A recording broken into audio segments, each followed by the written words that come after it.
Masih satu sekolah. Kamu bakal setia nggak? Harusnya aku yang nanya gitu ke kamu. Ya setia aku. Kamu?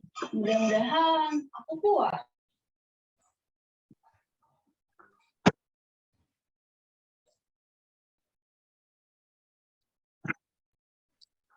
Baik, rekan-rekan semua yang sudah hadir pada malam hari ini, kegiatan diseminasi modul 1.4 mengenai budaya positif di sekolah akan segera kita mulai karena waktu sudah menunjukkan pukul 7, seperti itu. Jadi sebelum saya mulai, izinkan saya mengaturkan panganjali umat. Om Swastiastu. Om Swastiastu. Assalamualaikum warahmatullahi wabarakatuh. Salam sejahtera untuk kita semua. Om Namo Buddhaya. Salam kebajikan dan salam harmoni.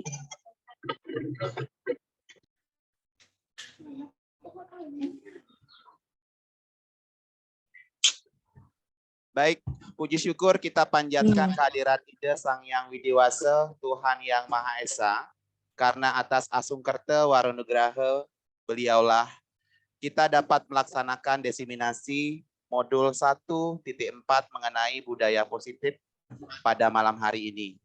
Dan tidak lupa saya mengaturkan terima kasih atas kesempatan yang telah diberikan kepada saya untuk mendiseminasikan aksi nyata yang telah saya laksanakan di dalam kegiatan diseminasi ini. Yang terhormat, Bapak Kepala SMK Negeri 5 Denpasar, Bapak Imade Buddha Atike SPD MPD yang hadir pada malam hari ini. Terima kasih saya ucapkan atas support dan dukungan yang selalu Bapak berikan, sehingga saya selaku CGP Kota Denpasar Angkatan ke-7 dapat melaksanakan diseminasi modul 1.4 pada malam ini. Berikutnya yang saya hormati Bapak Idewo Bagus Putu Edwin Pradipta MPD selaku pengajar praktik CGP Kota Denpasar Angkatan 7 yang tentunya telah banyak memberikan dukungan dan masukan kepada saya selaku CGP sehingga kegiatan diseminasi ini dapat dilaksanakan pada hari ini. Dan tidak lupa pula saya mengucapkan terima kasih kepada Ibu Niwayan Sriasmi, SPD MPD, selaku fasilitator CGP Kota Denpasar Angkatan 7, yang telah memberikan dukungan dan input yang luar biasa selama pelaksanaan kegiatan CGP ini. Dan tentunya rekan-rekan guru yang telah hadir pada malam ini yang sangat saya banggakan, terima kasih atas waktu yang Ibu Bapak telah berikan untuk mengikuti kegiatan diseminasi pada malam hari ini. Jadi kehadiran Ibu Bapak di sini memberikan semangat tersendiri bagi saya untuk bisa berbagi ilmu mengenai budaya positif di sekolah. Pertama-tama, izinkan saya menyampaikan bahwa topik pada hari ini adalah diseminasi modul 1.4 mengenai budaya positif di sekolah. Dan saya adalah IGD Sudiarta, CGP Kota Denpasar Angkatan ke-7, ya, yang berasal dari SMK Negeri 5 Denpasar. Baik Ibu Bapak, sebelum saya akan mempresentasikan, mohon izin saya untuk melakukan share screen.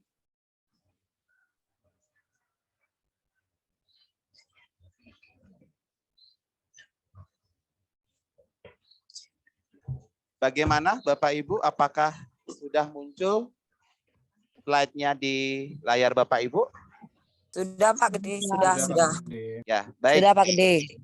Terima kasih Bapak Ibu, seperti yang saya sampaikan tadi bahwa kegiatan diseminasi pada hari ini mengambil tema mengenai penerapan budaya positif di sekolah. Kemudian seperti yang saya sampaikan tadi bahwa fasilitator CGP yang selalu mendampingi saya adalah Ibu Niwayan Sriasmi SPD MPD. Terima kasih sudah berkenan hadir malam ini Ibu Sri. Berikutnya yang kedua adalah Bapak Idewo Bagus Putu Edwin Pradipta MPD selaku pengajar praktik. Terima kasih Pak Dewo sudah hadir pada malam hari ini. Dan tentunya diri saya sendiri sebagai CGP Kota Denpasar Angkatan ke-7, Igede Sudiarta, Guru SMK Negeri 5 Denpasar. Sebelum saya masuk kepada materi, izinkan saya menyampaikan agenda webinar pada hari ini. Yang pertama, dibuka dengan doa bersama dan ucapan terima kasih. Kemudian kita akan lanjutkan dengan ice breaking, ya, biar ibu bapak yang hadir pada kesempatan ini ya tambah semangat dan tentunya tambah konsentrasi. Kemudian penyampaian materi budaya positif yang terdiri dari 6 poin penting, yaitu disiplin positif, segitiga restitusi, kebutuhan dasar manusia, kontrol diri, keyakinan, dan 5 posisi kontrol. Dilanjutkan dengan diskusi dan tanya jawab. Di sini saya akan sharing pengalaman mengenai praktek aksi nyata yang sudah saya laksanakan. Terakhir, kita tutup dengan melaksanakan refleksi dan kesimpulan. Baik, sebelum kita mulai, saya minta tolong kepada salah satu peserta untuk memimpin doa. Kepada Ibu Nikade Ayu Armoni, mohon kesediaannya untuk memimpin doa teman-teman pada kesempatan ini. Ibu Harmoni, saya persilahkan. Baik, Pak Gede, Bapak Ibu semuanya, selamat malam. Dan sebelum kegiatan ini dimulai, mari kita berdoa bersama-sama. Semoga apa yang kita lakukan hari ini berjalan lancar dan dapat memberikan manfaat. Berdoa dimulai.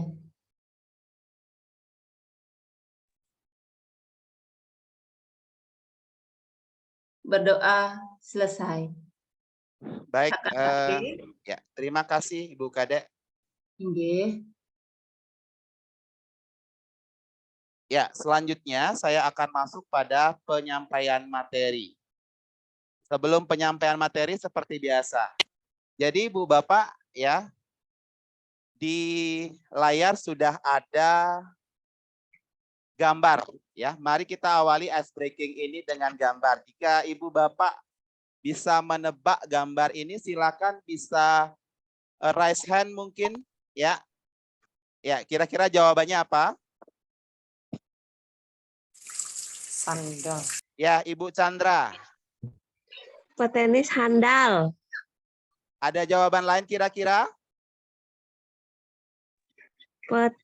Petenis. Ya, Ibu Chandra benar ya. Oke, petenis sandal. Oke, kita berikan aplaus pada Ibu Chandra ya. Luar biasa ya. Jadi ada kata pete ditambah nis jadinya petenis. Sandal S-nya diganti H jadi petenis sandal. Wah, mantap Bu Chandra ya. Oke, ya, berikutnya ice breaking yang kedua. Oke, siapa yang bisa menjawab kira-kira? Kecilkan. Siapa yang bisa? Ya, Pak Anton. Silakan Pak Anton. Tanda tangan. Tanda tangan. Oke, Pak Anton. Coba diamati lagi. Ya, Tantangan, Pak Dewa. Pak De. Pak Dewa. Tantangan, Pak De. Tantangan seru. Tantangan. Pak Agung tantangan. Tantangan Pak seru. Robert, ya. Oke, Pak Edwin tadi menjawab tantangan seru. Coba kita lihat jawabannya. Oke, jadi tantangan seru ya. Oke, tepuk tangan tuh Pak Dewo Edwin ya. Jadi Pak Agung tadi kurang sempurna. Jadi ada tang, G-nya hilang, kemudian ada tangan dan ada tanda seru. Oke, yang belum berhasil menjawab ada tantangan yang ketiga. Siapa bisa menjawab? Silakan raise hand. Apa kira-kira?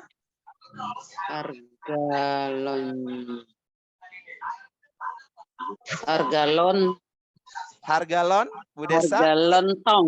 Harga Ya. lontong. Ya, terima kasih Bu Desa. Jawabannya benar. Tepuk tangan tuh Bu Desa Atini ya. Jadi benar. Oke, masih ada yang belum kebagian. Silakan dijawab. Ibu Bapak yang sudah tahu jawabannya bisa raise hand mungkin. Apakah Jawabannya?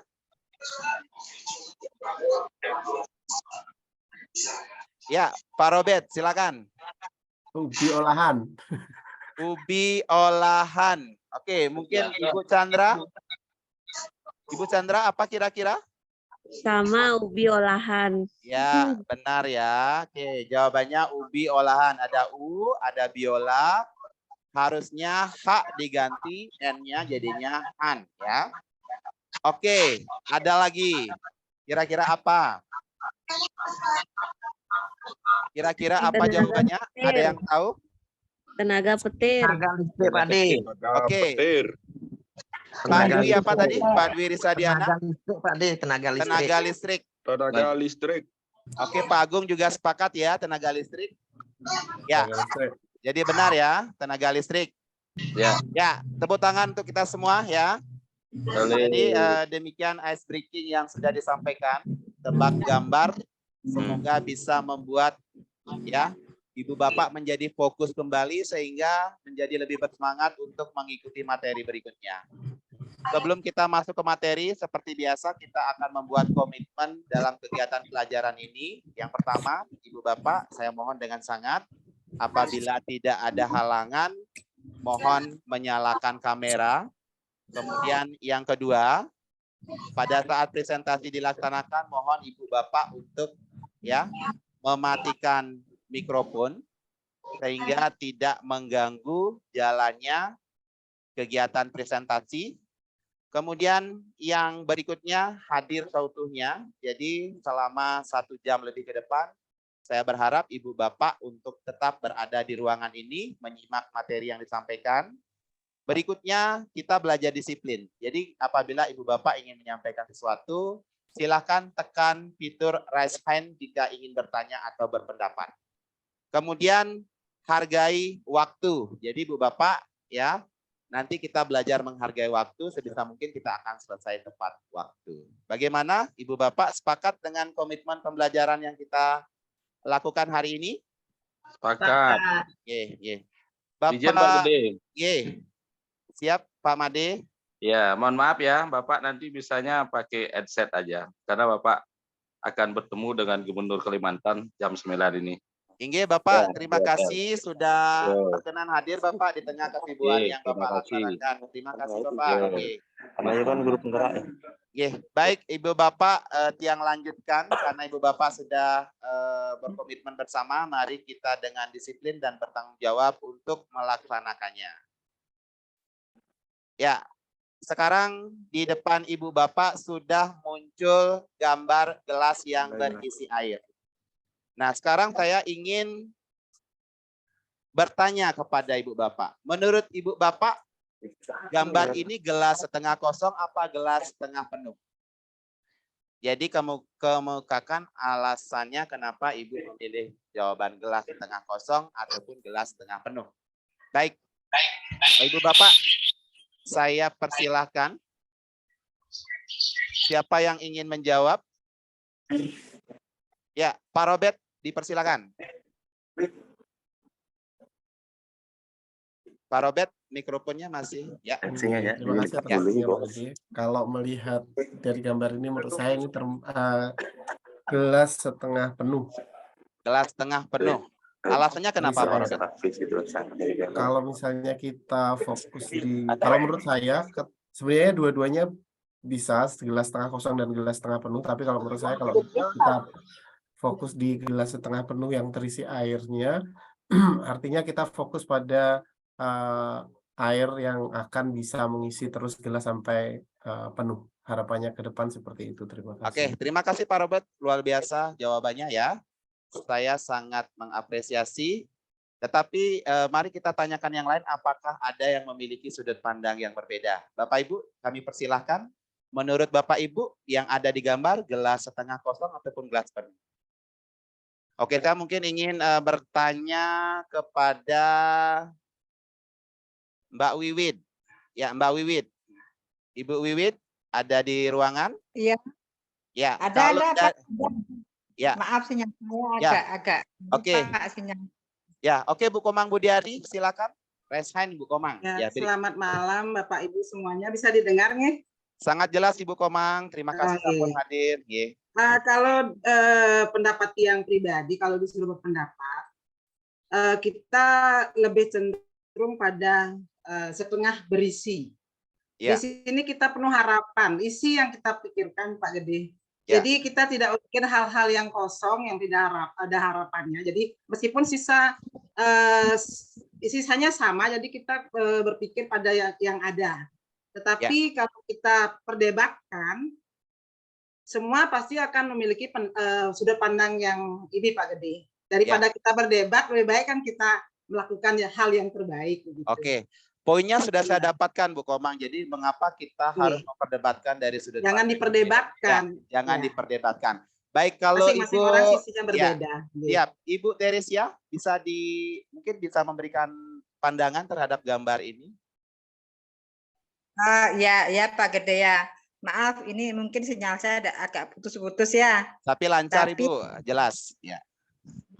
Tapi kalau gelas yang penuh atau gelas yang setengah isi itu, menurut saya adalah itu gambaran siswa yang mungkin menurut saya ya Pak ya, anggap itu kan manusia yang sudah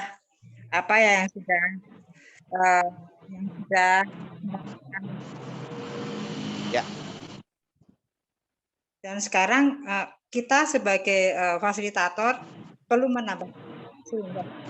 Ya.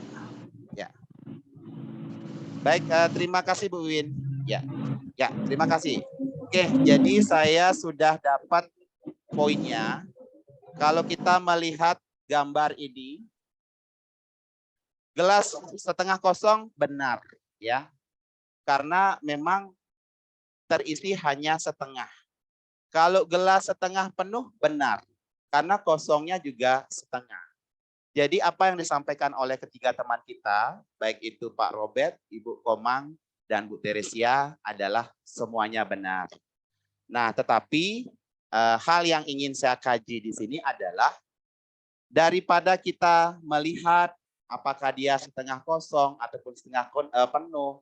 Nah, sekarang mari kita kosongkan saja gelasnya, biar kita tidak memiliki pandangan yang berbeda. Jadi seperti itu. Kalau gelas itu kosong, berarti dia akan siap untuk menampung lebih banyak materi kita hari ini.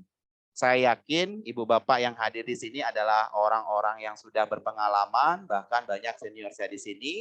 Nah, sehingga saya berharap Ibu Bapak hari ini mengosongkan gelasnya semua, Ibu Bapak. Jadi sehingga apa yang saya berikan hari ini mendapatkan space ataupun tempat sendiri di hati Bapak Ibu, seperti itu ya.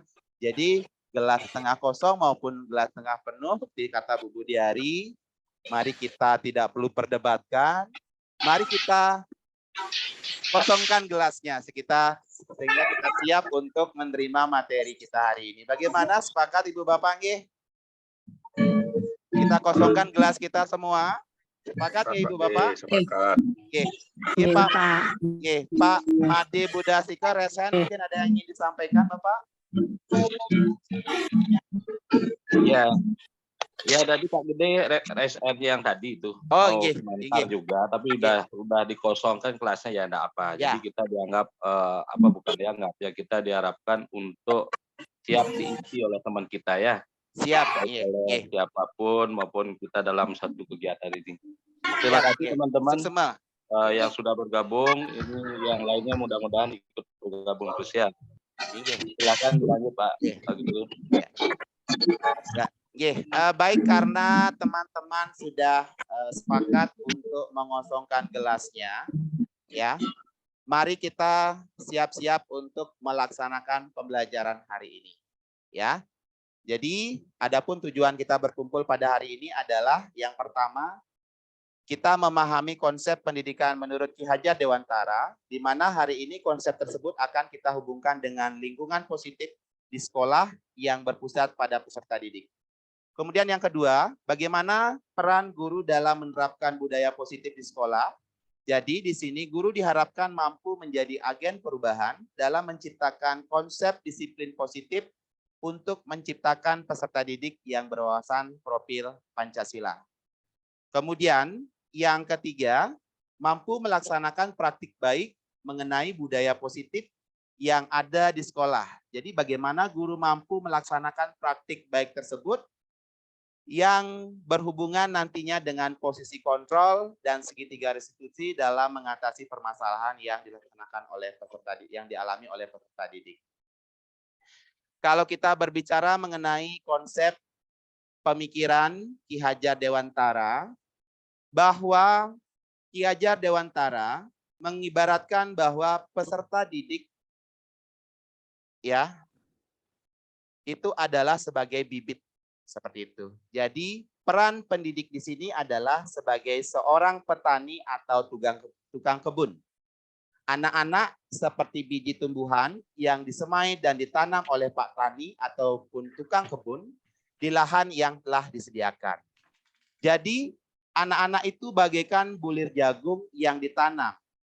Bila jagung ditempatkan di tanah yang subur dan mendapatkan sinar matahari dan pengairan yang baik, maka meskipun biji jagung tersebut kurang baik atau kurang berkualitas, akan dapat tumbuh dengan baik karena perhatian dan perawatan dari Pak Tani. Sebaliknya, meskipun biji jagungnya itu disemai atau itu adalah bibit yang berkualitas baik, namun apabila tumbuhnya di lahan yang gersang dan tidak mendapatkan pengairan dan cahaya matahari dari tangan dingin Pak Tani, maka biji jagung itu mungkin tumbuh tidak optimal. Jadi dari pemikiran ini kita dapat menarik sebuah kesimpulan bahwa sekolah diibaratkan seperti lahan, ya. Bagaimana sekolah memberikan keamanan, kenyamanan, ya, dalam belajar, memberikan lingkungan yang efektif dalam belajar, yang diibaratkan bagaikan tanah yang subur. Kemudian bagaimana guru-gurunya memiliki kompetensi yang baik, memiliki kesabaran, memiliki ketulusan dalam mendidik anak yang diibaratkan seperti seorang petani bertangan dingin, mungkin walaupun kualitas bibit atau kualitas siswanya kurang baik, ya, berdasarkan konsep ini saya yakin siswa tersebut akan menjadi baik. Nah, seperti yang disampaikan berikutnya juga bahwa Ki Hajar Dewantara menjelaskan bahwa dasar pendidikan anak berhubungan dengan kodrat alam dan kodrat zaman. Jadi di sini kodrat alam berkaitan dengan sifat dan bentuk lingkungan di mana anak berada. Sedangkan kodrat zaman berkaitan dengan isi dan irama. Jadi di sini juga Ki Hajar Dewantara menjelaskan keluarga menjadi tempat utama dan paling baik untuk melatih pendidikan sosial dan karakter baik bagi seorang anak. Ya, karena keluarga merupakan tempat bersemainya pendidikan yang sempurna bagi anak untuk melatih kecerdasan budi pekerti sebagai pembentukan watak individu, dan keluarga juga merupakan sebuah ekosistem kecil untuk mempersiapkan hidup anak dalam bermasyarakat dibandingkan dengan institusi lain. Namun mungkin Ibu Bapak juga menyadari sebagai guru, ya, tidak semua anak mendapatkan lingkungan yang baik di keluarga sebagai fondasi besar mereka dalam membentuk karakter. Sehingga kita sebagai guru di sekolah wajib memberikan atau menutup celah-celah tersebut dengan memberikan pendidikan yang baik di sekolah. Karena tidak semua anak beruntung mendapatkan keluarga yang harmonis, orang tua yang mampu mendidik, sehingga disinilah sekolah hadir, memberikan pengalaman yang baik, memberikan lingkungan yang baik, sehingga apa yang tidak mereka dapatkan di dalam keluarga bisa mereka dapatkan di sekolah. Nah, seperti yang tadi saya sudah sampaikan bahwa berdasarkan uraian di atas, ya, dapat kita simpulkan bahwa sekolah itu merupakan tempat di mana anak-anak tumbuh berproses, ya, sebagai sebuah benih, baik itu benih yang berkualitas tinggi ataupun berkualitas buruk, semua berhak untuk mendapatkan perlakuan dan pelayanan yang sama, ya. Maka dari itu seorang guru harus dapat menciptakan lingkungan yang baik, yang positif, yang aman, serta menyenangkan. Sehingga pembentukan karakter di sekolah menjadi lebih maksimal. Murid akan menyerap dan menerima pembelajaran dengan baik apabila didukung oleh suasana positif dan menyenangkan. Selama ini mungkin murid melakukan segala sesuatu dengan penuh tekanan, dan saya yakin apabila itu terjadi, pembelajaran akan sulit untuk mendapatkan hasil yang maksimal. Dengan demikian, salah satu tanggung jawab dari guru dan sekolah adalah menyediakan lingkungan belajar yang berbudaya positif untuk memaksimalkan potensi dan kebaikan yang ada pada murid. Apakah penting untuk menciptakan budaya positif? Nah, sebelum saya masuk pada pertanyaan tersebut, saya ingin minta partisipasi dari Ibu Bapak. Mungkin ada yang ingin memberikan satu tanggapan ya. Apakah penting ya menciptakan budaya positif di sekolah? Mungkin ada yang ingin raise hand satu orang. Ya, Ibu Sri Yuliani, dipersilakan. Bu Sri, terima kasih sudah hadir.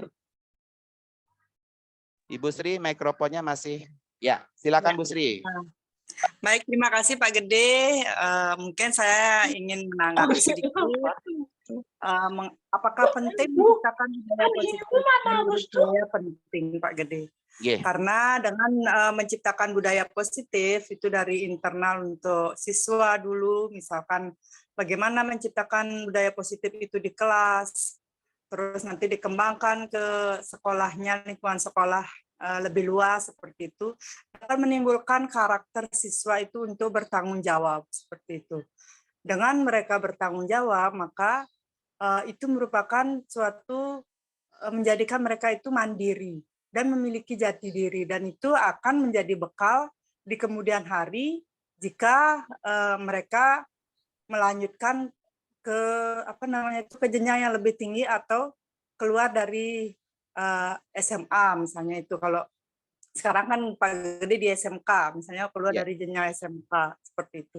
Ini sekian Pak Gede, bisa menimbulkan adanya kemandirian dan rasa bertanggung jawab terhadap diri siswa itu sendiri. Terima kasih. Baik, Suksumo Bu Sri Yuliani, Ibu dari SMK Negeri 1 Sawan ya Ibu. Iya, saya dari SMK Negeri 1 Sawan, Buleleng Bapak. Baik, terima kasih.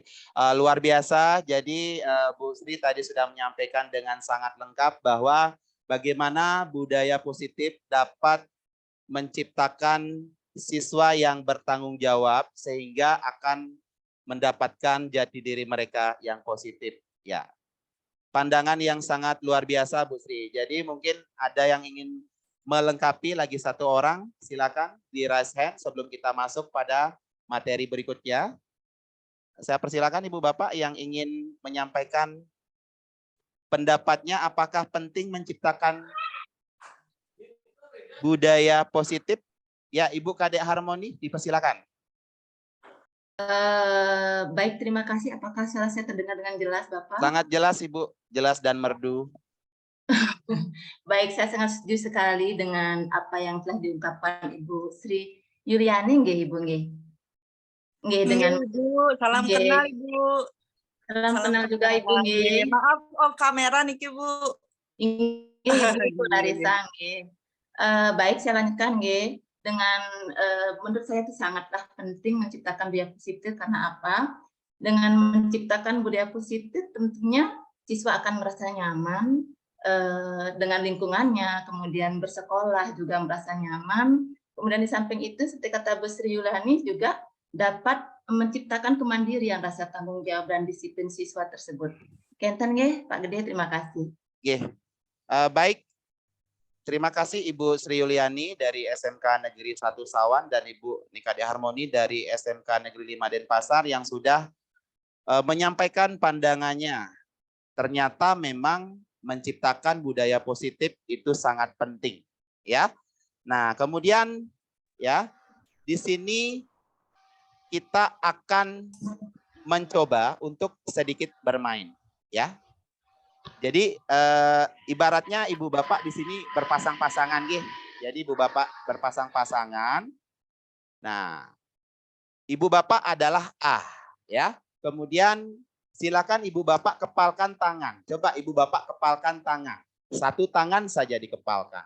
Nah, sekarang Ibu Bapak bayangkan bahwa Ibu Bapak menyimpan sesuatu yang sangat berharga di dalam kepalan tangan Ibu Bapak. Ya. Jadi Ibu Bapak harus menjaga benda tersebut sekuat tenaga, ya, karena benda tersebut sangat penting sekali untuk kehidupan Ibu Bapak. Nah, ternyata di satu sisi rekan Ibu Bapak, sebut saja B, mencoba dengan segala cara untuk membuka kepalan tangan tersebut. Jadi teman Bapak Ibu membujuk, ya, membujuk, ayolah buka, menghardik, ya, menghardik Ibu Bapak dengan menggunakan kata-kata yang tidak sopan begitu. Kemudian mengintimidasi, memarahi Ibu Bapak, menggoda, menggelitik, bahkan menawari Ibu Bapak dengan uang seperti itu. Nah, kira-kira apa yang Ibu Bapak lakukan? Coba dibayangkan. Ada yang ingin menyampaikan pendapat. Sangat penting sekali begitu. Oke, Ibu Sri Yuli, silakan. Saya berikan kesempatan pertama. Terima kasih Pak Gede. Kembali lagi saya berbicara, Niki, mohon maaf. Kalau saya Pak Gede, di posisi saya di posisi A ya. Ya. Terus misalnya Pak Gede di posisi B ini saya misalkan. Terus saya akan membuka tangan saya Pak Gede. Ya. Walaupun itu berharga karena Pak Gede sudah merayu saya. Nanti mau traktir saya nanti di Denpasar kalau saya ke sana seperti itu.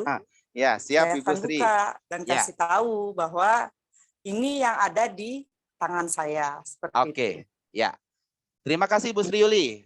Ada pendapat lain mungkin? Oke, Ibu Harmoni. Terima kasih Bapak. Saya mungkin kebalikannya dari Ibu Sri Yuliani, Ibu.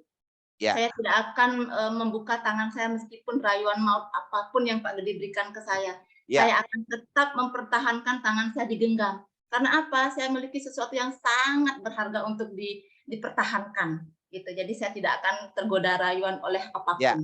Baik, ya, sudah ada dua sudut pandang yang berbeda. Oke, berikutnya ada Pak Robert. Pak Robert Anton dari SMK berapa Bapak? SMK Negeri 1 Tembuku, Pak. Bang Li ya Bapak ya. Baik, silakan. Ya, silakan. Kalau menurut saya, kalau misalnya posisi saya sebagai A, memposisikan diri sebagai A, tergantung bagaimana B membujuk saya, Pak Gede. Kalau dia membujuk dengan hal yang lebih berharga lagi, maka dengan senang hati akan saya buka. Kalau yang membujuknya dengan hal yang kurang berharga dari apa yang saya genggam, ya tetap saya akan menggenggam. Terima kasih. Jadi luar biasa Pak Robert ya. Oke, lagi satu ya, lagi satu orang ingin saya dengarkan. Bapak Ari Martana ada di grup ini? Pak Ari? Atau Bu Budiari, silakan. Bu Budiari, Bu Komang dari SMK Negeri 5 Denpasar. Oke, baiklah Pak Gede. Kalau saya sendiri berpikir begini dulu Pak Gede. Saya ingin kepastian dari yang membujuk. Ya. Kemudian dari yang meminta, dari yang apa ini. Sebenarnya maunya apa sih dengan apa yang saya bawa ini gitu. Ya. Kalau sekiranya ini memang penting bagi saya, tetapi lebih penting bagi dia, misalnya menyangkut nyawa gitu misalnya kan. Kembali lagi kepada kegunaannya. Kalau dia meminta, kalau itu berguna, lebih berguna untuk dia daripada saya yang punya, saya akan berikan. Saya tidak akan memegang kuat, walaupun itu sangat berharga. Apalagi menyangkut nyawa misalnya. Seperti itu. Saya pertimbangkan dulu. Terima kasih. Sebesar apa namanya itu yang diinginkan itu, apakah akan dimanfaatkan atau tidak. Kalau memang tidak dimanfaatkan atau cuman ya dia minta tetapi setelah itu dihamburkan atau tidak digunakan, saya tanya dulu dia. Apakah dia mau apa yang saya punya ini untuk hal yang berguna? Kalau bisa menggunakannya untuk yang berguna, saya kasih. Kalau tidak, lebih baik saya jaga. Seperti itu Pak Gede. Terima kasih Bu Komang, luar biasa. Aplaus dulu untuk Bu Komang ya. Jawabannya luar biasa. Jadi dari keempat yang sudah memberikan masukan ya, Ibu Sri Yuli, kemudian ada Ibu Harmoni, Pak Anton, dan Bu Budiari sudah menanggapi dengan sangat luar biasa. Tidak ada benar salah karena ini memang pertanyaan tergantung dari apa yang kita rasakan. Seperti itu. Bu Sri Yuli, karena mungkin beliau sudah artinya menganggap saya sebagai teman, jadi beliau sangat percaya bahwa saya pasti tidak akan mencelakakan beliau. Kalau Sincere Harmony luar biasa, berarti memiliki prinsip, ya, teman, mau teman dekat, mau itu pun siapapun, ya, selama itu adalah prinsip diri saya harus pertahankan. Benar begitu ya? Kalau Bapak Robert, nah ini hampir sama dengan Bu Komang Budiari. Lihat dulu, begitu kan? Apabila itu tidak membahayakan saya, memberikan saya keuntungan, itu akan saya buka. Nah, ilustrasi yang sudah saya sampaikan akan berhubungan dengan pertanyaan ini. Ternyata, bisakah kita mengontrol orang lain? Jawabannya kemungkinan ada dua, seperti yang Ibu sampaikan tadi. Bisa iya, bisa tidak. Nah, kenapa demikian? Nah, coba Ibu Bapak lihat seperti ini, bahwa ada ilusi kontrol guru yang dikemukakan oleh William Glasser, ya, bahwa kita sebagai guru pasti menganggap bahwa kita gampang membujuk, ya, membujuk siswa kita. Sebagai contoh, guru dapat mengontrol murid. Jadi kan itu yang kita harapkan. Namun kenyataannya, ya, murid mempunyai hak untuk memilih. Jadi apa yang kita inginkan dari guru, dari siswa kita, itu tidak selalu kita dapatkan. Karena kadang-kadang siswa kita, terutama mereka yang berada di tingkat SMA, SMK, itu sudah memiliki pilihan. Guru juga tidak dapat memaksakan kehendak kepada siswa. Seperti itu. Kita sebagai guru mungkin kita ingin murid itu agar dapatkan nilai baik, kamu harus begini, kamu harus begitu. Tetapi mereka juga memiliki pandangan yang berbeda. Kemudian yang ketiga, guru juga tidak mempunyai kontrol penuh terhadap muridnya. Seperti itu. Jadi kita harus menyadari ketiga poin ini sebagai guru, bahwa kita tidak bisa diktator atau memaksakan kehendak kita. Bahwa kontrol yang terdapat pada siswa itu lebih banyak ada dalam diri kita sendiri. Seperti itu. Kemudian yang kedua, semua bujukan positif, ya, itu juga kadang berhasil, kadang juga tidak. Karena siswa terkadang mempunyai hak untuk menolak bujukan tersebut. Seperti itu. Nah, seperti yang disampaikan teman tadi juga, bahwa ada juga murid yang berpendapat bahwa murid dapat mengikuti kita tergantung pada pendapat dan bujukan yang kita berikan. Ya, apakah itu menguntungkan atau tidak. Berikutnya, terkadang kritik membuat orang merasa bersalah atau menguatkan orang tersebut. Jadi ada dua poin. Kadang-kadang kita memberikan kritik, ada yang menyalahkan murid dan membuat kritik tersebut bukan malah membangun, tapi malah melemahkan. Tetapi sebaliknya ada juga siswa yang kita kritik, karena memiliki daya juang yang tinggi, dia akan berubah menjadi lebih baik. Nah, seperti itu.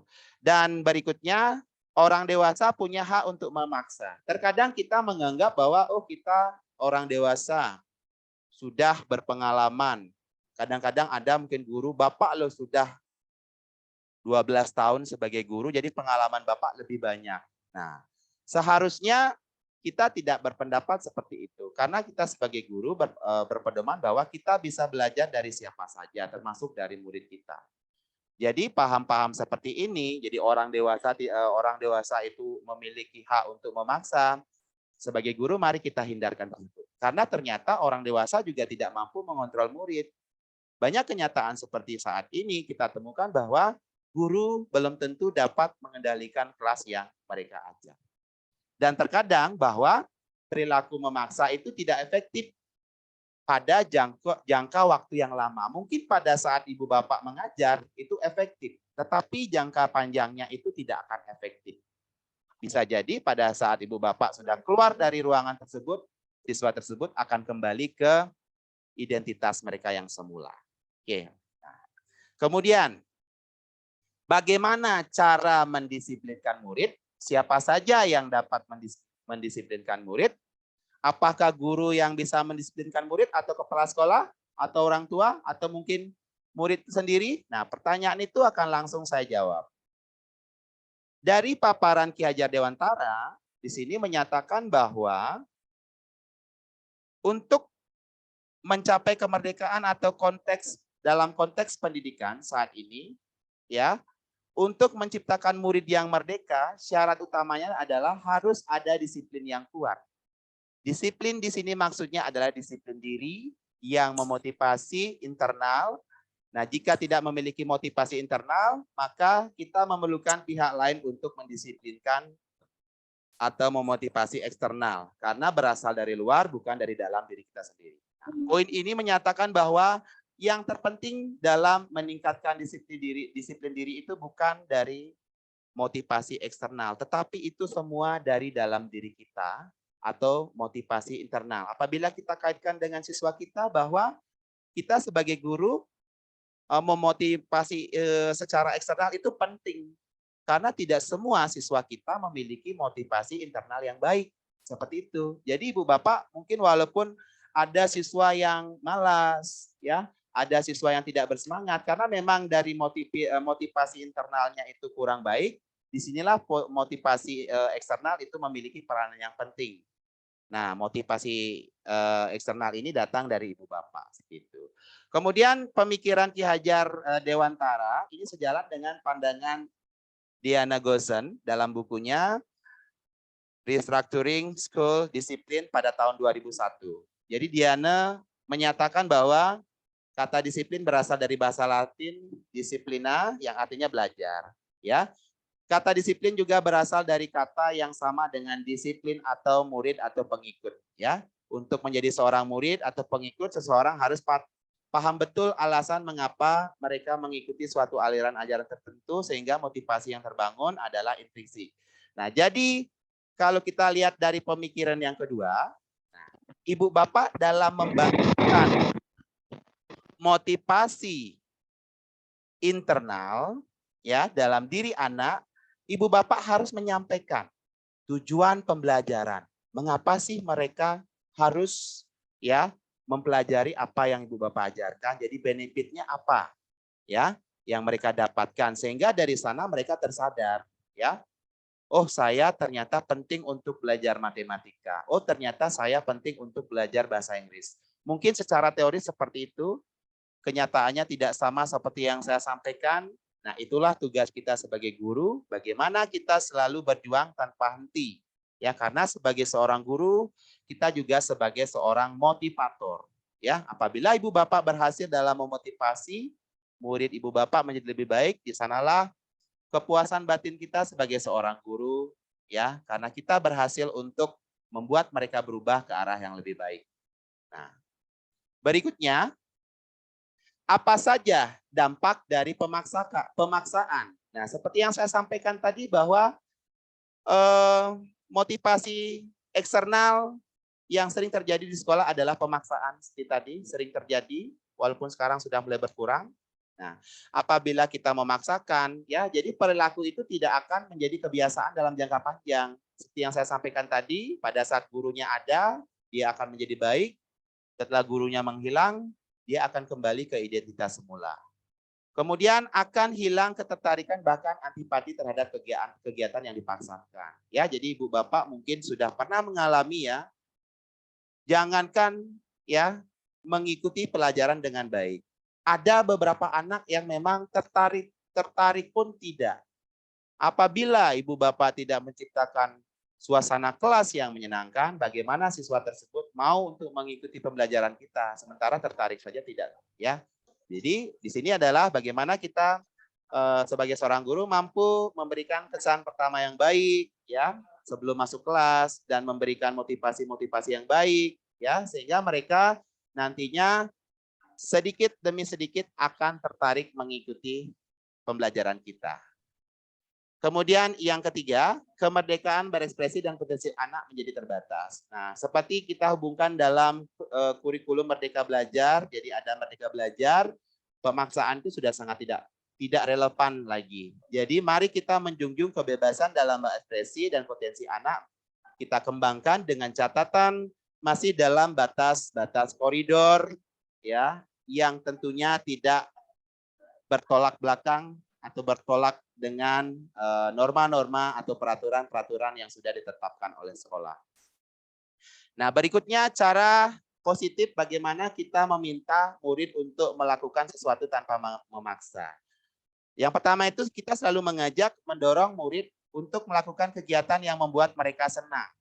Jadi beberapa guru di SMK 5 saya lihat sudah luar biasa bagaimana menciptakan kelas yang menyenangkan, karena dari Bapak Kepala Sekolah sendiri sudah memberikan arti garis bawah bahwa bagaimana kita memberikan pelayanan yang terbaik untuk siswa, jangan terlalu mengejar harus kurikulumnya harus selesai ya seperti itu, tetapi bagaimana di awal kita bisa memberikan dampak yang positif terhadap perubahan sikap, karena nanti mengenai pengetahuan dan keterampilan pasti akan mengikuti.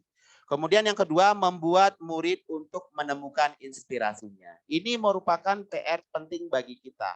Karena selama ini kita sebagai guru masih berpedoman pada pemikiran-pemikiran yang belum terbuka. Ya, sehingga beberapa guru cenderung masih takut untuk menemukan atau mengungkap jati diri dari siswanya masing-masing. Nah, ini yang perlu kita garis bawahi dan perlu kita diskusikan kembali. Dan yang ketiga, membuka ruang dialog dengan murid. Ya, biasanya ini kita lakukan di awal pembelajaran. Bagaimana ibu bapak mengkaji, ya, bagaimana ibu mengenali siswa-siswanya dengan membuka ruang dialog. Sebenarnya suasana kelas yang seperti apa sih yang mereka inginkan? Penyampaian materi apa sih yang mereka senangi? Dan guru yang seperti apa yang mereka inginkan?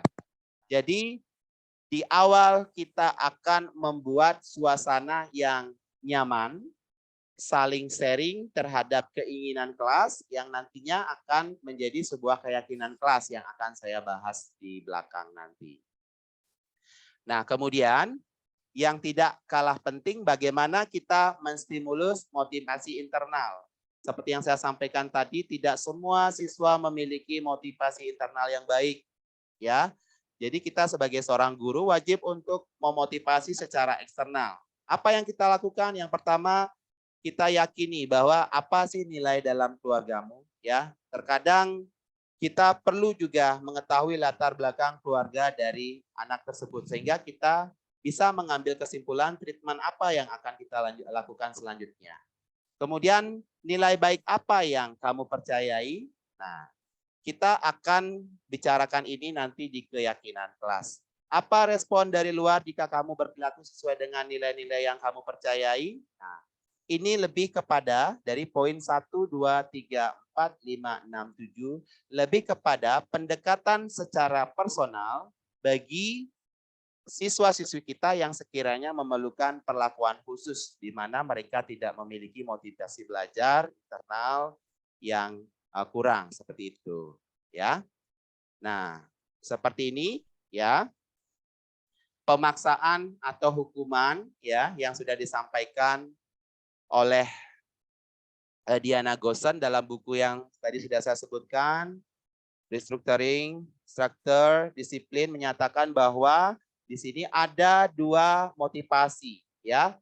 Jadi orang melakukan sesuatu itu yang pertama pastinya dia tidak ingin dihukum atau menghindari hukuman. Ya, siapa sih manusia yang ingin dihukum begitu? Nah, kemudian yang kedua, ada yang melakukan sesuatu karena ingin mendapatkan imbalan atau penghargaan dari orang lain. Misalnya seperti siswa kita, dia bersikap baik, itu kadang karena, oh saya ingin mendapatkan nilai yang bagus, oh saya ingin mendapatkan pujian dari guru, seperti itu. Dan yang ketiga, untuk menjadi orang yang mereka inginkan dan menghargai diri sendiri dengan nilai-nilai yang mereka percaya. Jadi orang-orang dengan motivasi seperti ini, ya, akan menjadi orang yang seperti apa yang ingin dia lakukan. Jadi apabila ibu bapak sudah berhasil memotivasi anak ibu bapak di sekolah bukan hanya karena menghindari hukuman, bukan karena ingin mendapatkan nilai, bukan karena ingin mendapatkan penghargaan, tetapi mereka memang ingin berubah karena mereka ingin, ya, menghargai diri mereka sendiri, bahwa ibu bapak sudah berhasil dalam memotivasi siswa ibu bapak tersebut. Nah, seperti ini ya ilustrasinya. Banyak anak ya menurut kepada gurunya karena takut dihukum, karena mau mendapatkan nilai, ingin mendapat penghargaan seperti itu, ya. Dan yang terpenting adalah bagaimana ibu bapak mampu memotivasi secara internal. Bagaimana mereka menghargai diri sendiri dan mampu menerapkan nilai-nilai kebajikan yang mereka percaya. Oke. Jadi di sini ada apa itu nilai kebajikan, ya. Jadi setelah mengikuti rangkaian pembahasan mengenai makna disiplin positif, ya. Di sini Diana Gosen, ya, itu mengartikan disiplin sebagai bentuk kontrol diri, ya. Bagaimana seorang siswa mampu disiplin, ya, bukan karena ingin mendapatkan nilai yang bagus, bukan karena ingin mendapatkan pujian, bukan karena takut dihukum, tetapi mereka melakukan hal tersebut karena memang mereka ingin, ya, mendapatkan suatu tujuan yang mulia yang mengacu pada nilai-nilai atau prinsip-prinsip yang mereka anut. Nah, hal tersebut disebut dengan istilah kebajikan, nilai-nilai kebajikan. Mari kita merefleksikan diri. Nah, kira-kira nilai kebajikan apa yang Anda rasakan penting untuk ditanamkan pada murid-murid yang ada di sekolah dan mengapa? Jadi Ibu Bapak, saya yakin Ibu Bapak dalam mengajar bukan hanya sekedar mengajar, menyampaikan materi, tetapi ada nilai-nilai yang Ibu Bapak sampaikan pada saat mengajar yang nantinya akan menjadi bekal bagi anak Ibu Bapak untuk bermasyarakat maupun mengikuti atau melanjutkan kehidupan mereka ke depannya. Saya minta 2 pendapat di sini, silakan. Mungkin ada yang ingin raise hand. 2 pendapat. Nilai-nilai kebaikan atau kebajikan apa yang sering Ibu tanamkan? Ya, ya, Ibu Sri Yuli, dipersilakan. Baik, terima kasih Pak Gede. Kalau saya yang paling penting adalah bagaimana anak itu diajarkan untuk menghargai orang lain. Dengan menghargai orang lain bahwa dia tahu bagaimana dia bisa menimbulkan rasa empati, simpati kepada orang yang ada di sekitarnya. Itu pun dengan menghargai itu jadi merupakan bekal yang dimiliki oleh siswa itu dalam hidup bermasyarakat maupun dalam hidup untuk dirinya sendiri. Terima kasih. Baik, luar biasa Bu Sri. Berikutnya ada Bu Loh Kadek Sucita Sari. Mohon memperkenalkan diri Bu Kadek. Yeah. Terima kasih Pak Gede, selamat malam. Saya Lokades Sucita Sari dari SMA Negeri 6 Denpasar. Saya CGP Angkatan 7 juga. Niki, saya mau memaparkan nilai-nilai apa yang saya tanamkan pada murid di kelas atau sekolah saya ketika saya mengajar maupun pada saat berdiskusi sama anak-anak, pada saat ketemu sama anak-anak yang selalu saya tanamkan adalah nilai-nilai 5S, yaitu salam, senyum, sapa, sopan, dan santun. Jadi contohnya ketika bertemu guru, mereka mengucapkan salam, karena kan kita ketahui sendiri bahwa anak-anak sekarang karena daring kemarin itu karakternya agak sedikit low begitu, jadi kita tanamkan hal seperti itu di kelas pun kita tanamkan bahwa mereka bisa refleks terhadap guru begitu. Jadi kalau masuk ke ruang guru pun sopan santunnya ditebalkan. Jadi demikian Pak Gede. Terima kasih. Baik, terima kasih Bu Kadek, luar biasa. Berikutnya Bu Komang dari SMK Negeri 5 Denpasar. Silakan Bu. Terima kasih. Yang sering saya sampaikan kepada siswa yang berhubungan dengan prinsip profil pelajar Pancasila. Jadi ke-6 unsur tersebut. Nah, tetapi diawali dulu dengan saya tanamkan kepada siswa bahwa hal yang terbaik dalam hidup ini adalah mencintai diri sendiri terlebih dahulu. Cintai diri sendiri, hargai diri sendiri, hormati diri sendiri. Nah, ketika kita sudah mencintai diri sendiri, menghargai diri sendiri, ya otomatis kita akan atau siswa tersebut akan bisa menjadi siswa yang baik, siswa yang menyesuaikan diri seperti yang saya katakan tadi pada prinsip fisik profil pelajar Pancasila tersebut bisa mandiri, bisa dan lain sebagainya, tidak perlu yang jelaskan. Nah, kemudian yang sering saya sampaikan di kelas, terutama pelajaran bahasa Inggris, saya selalu tekankan siapa yang berproses, dialah yang sukses. Kenapa? Karena anak-anak sekarang ini belajar itu dengan mudah. Ketika disuruh buat kalimat, membuat teks, atau apapun itu, mereka yang disuruh berproses adalah Google Translate. Tulis dalam bahasa Indonesia, dan lain sebagainya. Jadi, Ibu ingatkan ya, siapa yang berproses, dialah yang sukses. Jadi proses apa? Ketika diberikan tugas, apapun itu, pada saat writing, kemudian reading, ada listening, ada speaking, ada vocabularies, semua itu harus proses. Nah, kalau kalian misalnya hanya meminta Google yang mentranslate, ketika Ibu tanya mana kalimat yang kalimat ini apa artinya, kamu tidak tahu. Karena bahasa itu akan digunakan pada saat lebih banyak pada berbahasa lisan. Jadi bukan bahasa tulisan, apalagi bahasa ketik begitu. Jadi yang pertama tanamkan pada anak tersebut adalah mencintai diri sendiri, otomatis akan menghormati dirinya. Terima kasih diriku sendiri, terima kasih kamu sudah membantu dari pagi sampai. Saya selalu motivasi seperti itu kadang-kadang pada saat mereka ini yang berikan dia kata-kata supaya meresap ke dalam hatinya. Jadi berterima kasih kepada diri sendiri, kepada Tuhan, kepada semesta, kepada semua dan warga dan lain sebagainya. Pokoknya kita berterima kasih. Setelah semuanya rasa syukur itu ada, kita merasa bersyukur atas apapun, kita akan menjadi tenang, kita menjadi sehat, kita siap belajar, kita siap dengan segala sesuatu yang akan kita lakukan pada hari sekarang ini. Seperti itu Pak Gede. Terima kasih. Terima kasih Bu Komang ya. Luar biasa. Saya ingin menunjuk satu orang di sini, ada rekan saya, ini Ibu Nikomang Sriastini ya, selaku perwakilan dari guru produktif yang ada di SMK 5. Karena dunia SMK tidak terlepas dari peran guru produktif juga dalam membentuk skill. Kira-kira tips Bu Sri yang sudah meluluskan banyak alumni SMK 5 yang sudah sukses begitu ya. Nilai-nilai kebajikan apa yang selama ini Ibu pegang ya? Dan Ibu selalu tanamkan kepada siswa Ibu. Silakan Bu Sri.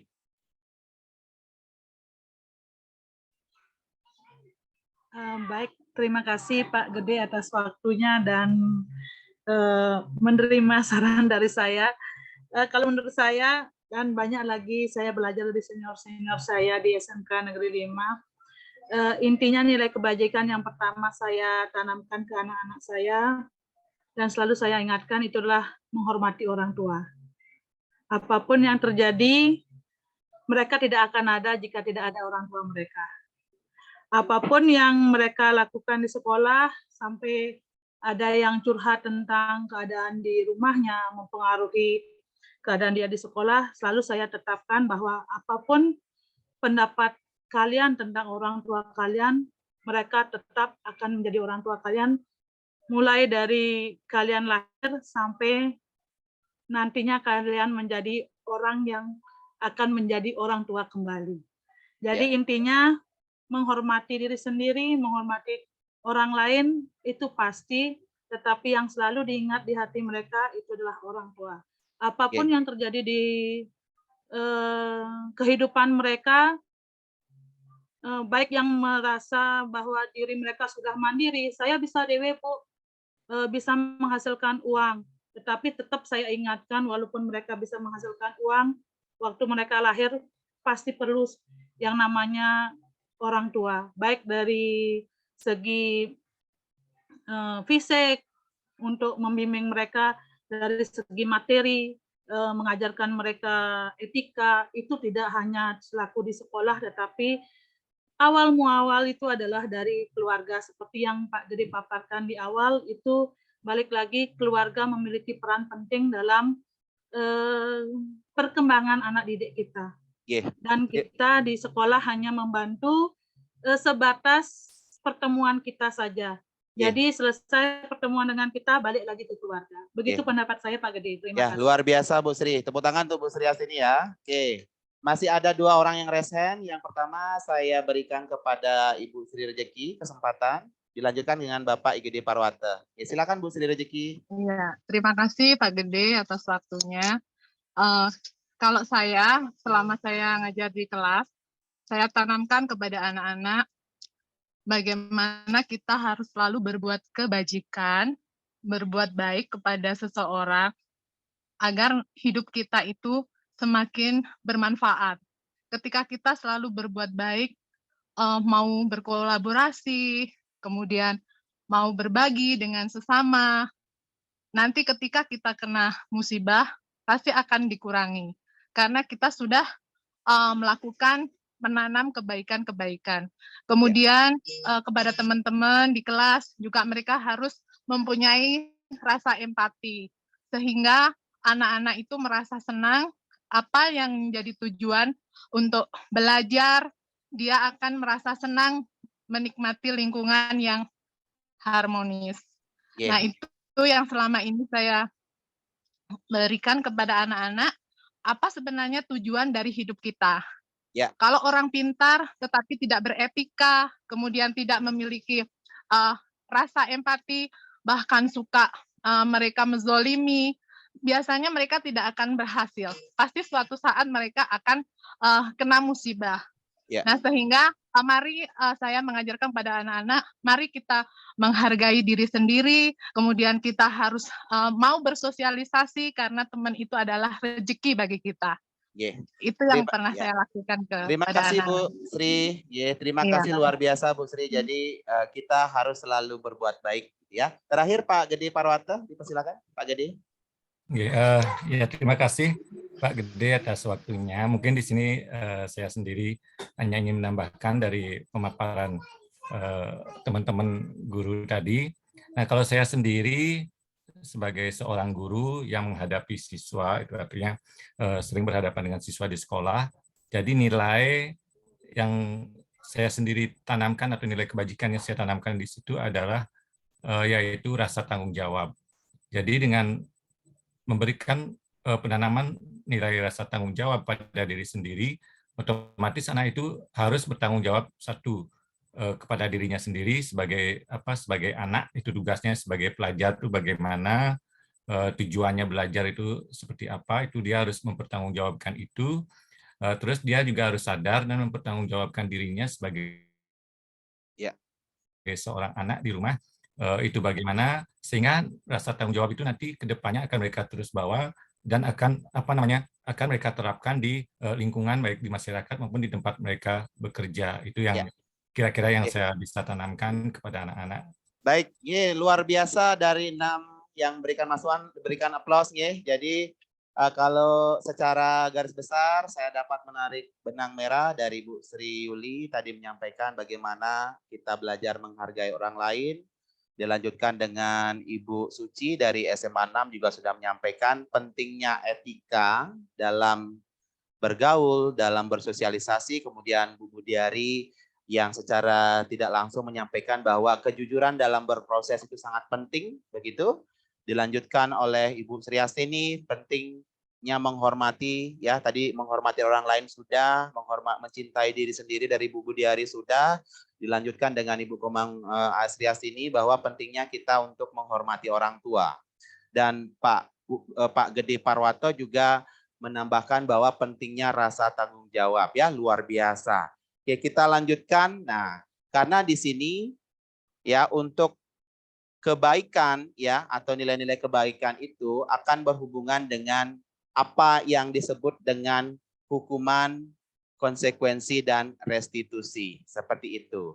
Sebagai guru kita harus bisa membedakan karena nanti kita sebagai salah satu aktor dalam membimbing anak-anak tersebut. Nah, ada hukuman. Jadi apabila Ibu, Bapak masih suka memberi hukuman, masih gayanya masih suka memberikan hukuman kepada siswa begitu, berarti Ibu Bapak itu masih berada pada zona level terbawah seperti itu. Jadi kalau kita sebagai guru hendaknya hukuman itu kita jadikan sebagai alternatif paling terakhir seperti itu. Karena di sini setelah saya baca dari berbagai macam sumber, itu ternyata hukuman itu bersifat tidak terencana atau tiba-tiba. Kadang karena kita emosi, kita marah, begitu kan. Nah kita akhirnya kamu langsung ya secara spontan, tidak terencana, tiba-tiba begitu saja. Ya jadi nanti kemungkinan yang akan terjadi, ya, bisa jadi anak-anak tersebut merasa disakiti dengan kata-kata yang kita keluarkan seperti itu. Jadi karena hukuman di sini sendiri bersifat satu arah, Ibu Bapak. Dari pihak guru yang memberikan dan murid hanya menerima hukuman. Sebagai contoh, misalnya sering terjadi, ya, anak-anak datang terlambat seperti itu, ya. Tetapi diberikan hukuman, misalnya dia lari. Nah, itu tidak ada sangkut pautnya seperti itu. Atau mungkin yang salah menggunakan seragam, tetapi hukumannya dia disuruh keliling lapangan dengan menggunakan mungkin tulisan-tulisan yang membuat mental mereka down seperti itu. Nah, itu sama sekali tidak memberikan solusi, tetapi malah akan menimbulkan rasa dendam dan rasa trauma terhadap psikis yang mereka lakukan seperti itu. Kemudian di sini, ya, murid hanya menerima suatu hukuman tanpa melakukan sesuatu kesepakatan. Terkadang kita menghukum tanpa mendengarkan pembelaan murid kita, atau mungkin pengarahan dari pihak guru. Sebaiknya kita menghindarilah hukuman ini, ya, seperti itu. Nah, kemudian yang kedua setelah hukuman itu ada konsekuensi. Nah, ya. Jadi kalau konsekuensi, nah ini sudah sering saya lihat diterapkan oleh beberapa teman yang mengajar. Biasanya di awal pembelajaran kita melakukan konsekuensi ini. Jadi biasanya sudah ada rencana, sudah ada kesepakatan, dan sudah dibahas dan disetujui oleh guru dan murid. Jadi umumnya bentuk dari konsekuensi ini dibuat oleh guru. Nah, tetapi ini masih satu arah juga dibuat oleh guru, cuma bedanya sudah terencana dan siswa sudah mengetahui, ya, konsekuensi apa yang akan mereka terima apabila melanggar, ya. Pada konsekuensi ini murid tetap dibuat tidak nyaman karena terkadang sesuatu yang tidak mereka senangi, tidak mereka sepakati, tetapi mereka terpaksa mengikuti karena memang menghindari konsekuensi yang akan didapatkan seperti itu. Misalnya sebagai contoh, ya, setelah 3 kali tugasnya tidak diselesaikan pada batas waktu yang diberikan, murid itu diberikan sanksi, ya. Sebagai contoh mau ngobrol,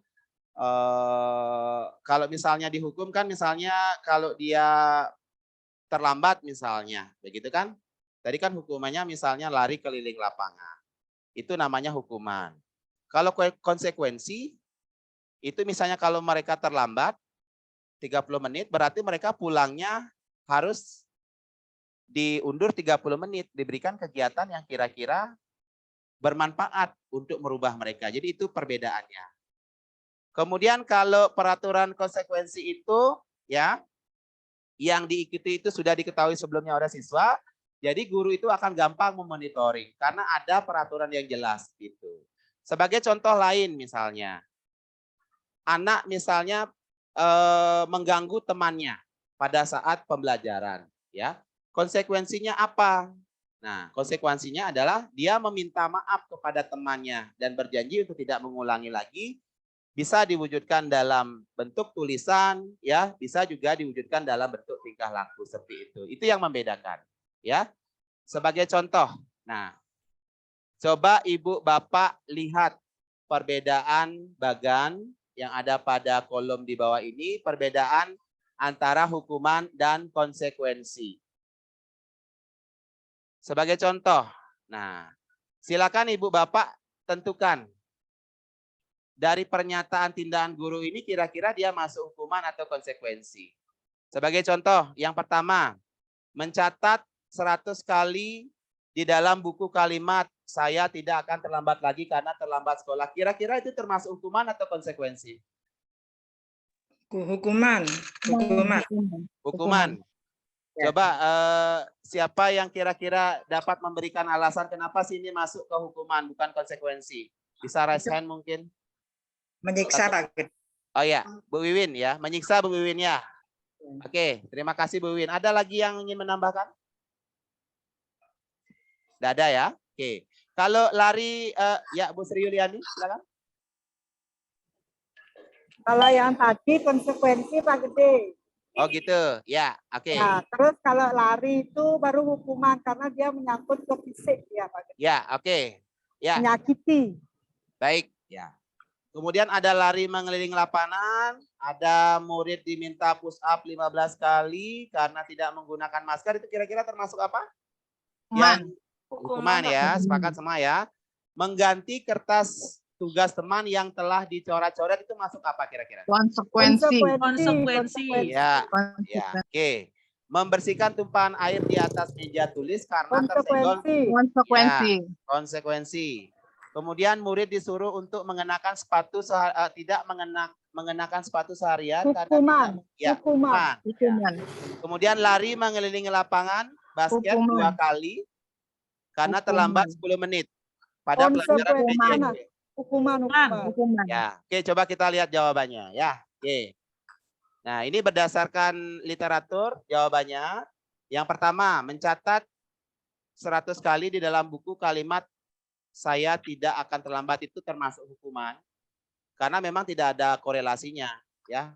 Jadi sepertinya mencatat dengan terlambat itu tidak ada korelasinya. Kalau misalnya dia konsekuensinya, mungkin kalau dia datang terlambat berarti nanti pulangnya lebih belakangan, itu konsekuensi. Kalau ini benar ya, lari mengelilingi lapangan basket 2 kali bila terlambat hadir itu juga hukuman. Ya, tidak ada, selain menyiksa juga tidak ada korelasinya. Nah, yang nomor 3 juga sama. Nah, mengganti kertas ini ada konsekuensi ya, karena dia sudah ada proses mau mengganti ya, seperti itu. Jadi sudah ada proses memberikan solusi seperti itu. Yang berikutnya, yang nomor 5 juga sama, konsekuensi. Yang ke-6 juga hukuman ya, karena memang tidak ada hubungannya ya, seperti itu ya. Tidak mengenakan sepatu dengan karena tidak menggunakan sepatu hitam itu malah menyiksa, seperti itu. Harusnya ada solusi yang bisa diberikan lebih manusiawi lagi. Kalau yang terakhir, nah ini mungkin teman-teman agak bingung antara hukum dengan konsekuensi, tapi di sini pilihannya adalah konsekuensi karena di sini kan konteksnya pelajaran PJOK ya. Jadi kalau lari itu masih masuk ke dalam relevan dengan pelajaran PJOK. Nah, jadi dari sini saya menyimpulkan teman-teman sudah memahami ya apa itu hukuman, apa itu konsekuensi. Ya. Jadi teman-teman kalau bisa dalam memberikan solusi terhadap pelanggaran siswa lebih baik ke konsekuensi seperti itu ya. Seperti contohnya ya, datang terlambat. Kalau kami di Tata Boga misalnya datang terlambat nanti pulangnya juga diperlambat. Kegiatannya apa? Menyapu dan mengepel. Jadi bersih dia seperti itu. Jadi ada impact-nya seperti itu.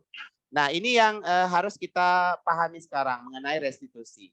Kalau tadi ada hukuman, ada yang kedua itu ada konsekuensi, dan yang ketiga ini ada restitusi.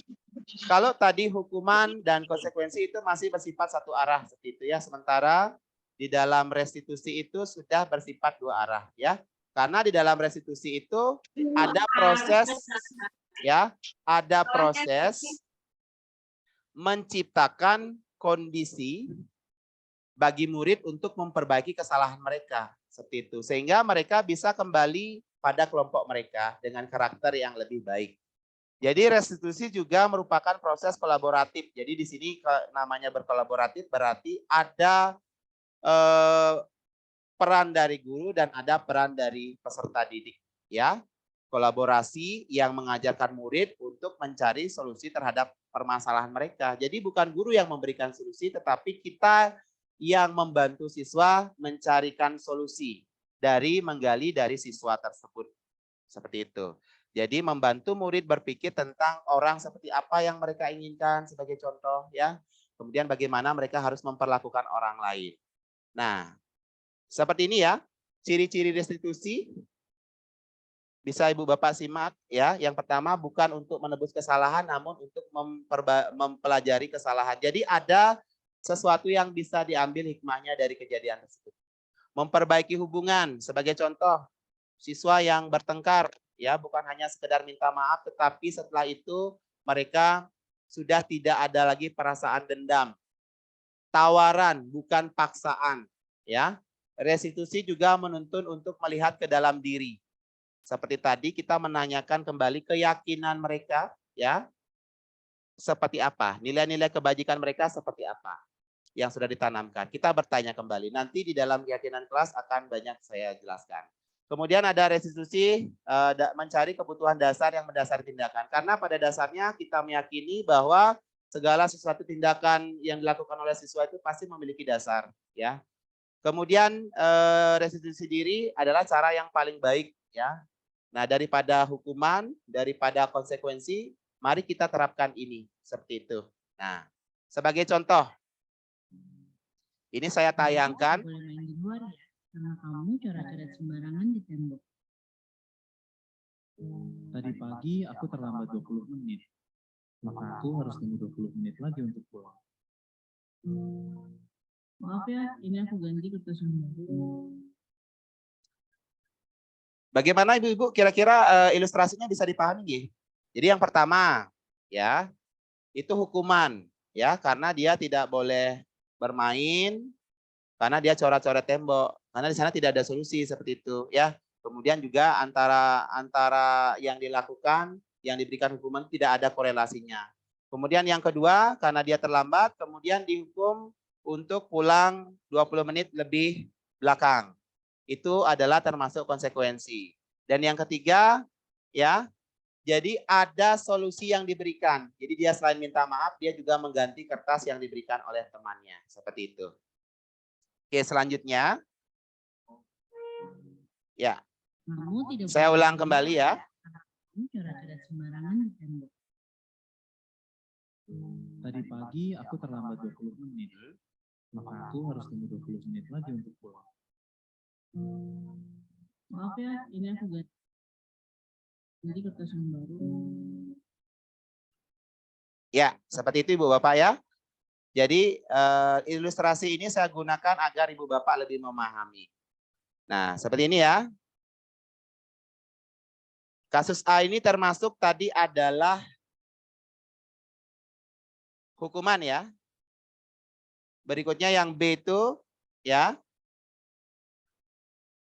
Dia termasuk ke dalam konsekuensi. Yang ketiga itu adalah dia termasuk ke dalam restitusi seperti itu. Nah, apabila Ibu sudah memahami ketiga komponen tersebut ya, sebagai guru ya, kita harus mengerti kebutuhan dasar yang harus dipenuhi oleh siswa, maka akan lebih tenang dan tidak menghakimi. Sekali lagi, seperti yang saya sampaikan tadi, marilah kita bersama jangan pernah menjudge atau menghakimi siswa. Tetapi apabila siswa itu menghadapi permasalahan atau dia melakukan kesalahan, kita bertanya sebaik-baiknya, berkomunikasi dengan siswa sehingga proses restitusi itu bisa dimulai. Jadi kita restitusi, kita berusaha menyelami apa sebenarnya yang terjadi di dalam dirinya sehingga kita bisa mencari solusinya secara bersama-sama. Karena di dalam restitusi dapat menanamkan rasa percaya diri, memberikan ruang diskusi, dan refleksi bagi murid tersebut. Seperti itu. Nah, seperti ini ya. Jadi perbedaan antara restitusi, konsekuensi, dan hukuman. Nah, kalau hukuman itu kadang-kadang menyakitkan. Kalau konsekuensi itu sesuatu yang harus terjadi karena memang sudah ada kesepakatan. Kalau restitusi itu merupakan suatu pilihan. Jadi kita memberikan pilihan solusi apa yang akan dilakukan oleh siswa tersebut. Jadi itu adalah perbandingannya. Negatifnya, ya, kalau misalnya di dalam hukuman itu biasanya nadanya dalam bentuk ancaman, ya. Jadi awas kalau dilakukan lagi nanti, awas kamu ya, seperti itu ya. Kalau di dalam konsekuensi netral, ya, karena sudah jelas lakukan apa yang saya katakan berdasarkan konsekuensi yang telah dibuat. Kalau di dalam restitusi, ya, apa hal yang sesungguhnya ingin kamu lakukan. Jadi kita bertanya, menyelami siswa, apa sebenarnya yang mendasari dia untuk melakukan suatu kesalahan ataupun pelanggaran sehingga kita bisa memberikan solusi seperti itu. Ya, ini tadi sudah saya jelaskan ya. Nah, kita masuk pada keyakinan kelas. Mengapa keyakinan kelas? Mengapa tidak peraturan saja? Nah, ini saya berikan 2 orang. Kenapa sih harus keyakinan kelas? Kenapa nggak peraturan saja? Ada yang kira-kira ingin memberikan pendapat? Seperti itu? Mungkin 2 orang resign? Ya, Sinse Harmoni silakan. Baik, terima kasih Pak Gede. Nah, menurut saya, kenapa keyakinan kelas? Kenapa tidak peraturan kelas saja? Karena kadang-kadang kalau peraturan kelas hanya terpampang begitu saja nih Pak Gede. Ya. Jadi kadang-kadang lebih banyak dipengaruhi oleh faktor ekstrinsik gitu ya, faktor luar yang mempengaruhi. Sedangkan keyakinan kelas itu berasal dari kesadaran diri sendiri, motivasi intrinsik lah yang paling banyak berperan, sehingga keyakinan diri sendiri itu lebih lebih dominan dibandingkan dengan peraturan. Terima kasih Bu Kade. Selanjutnya Pak Robert Anton, dipersilakan.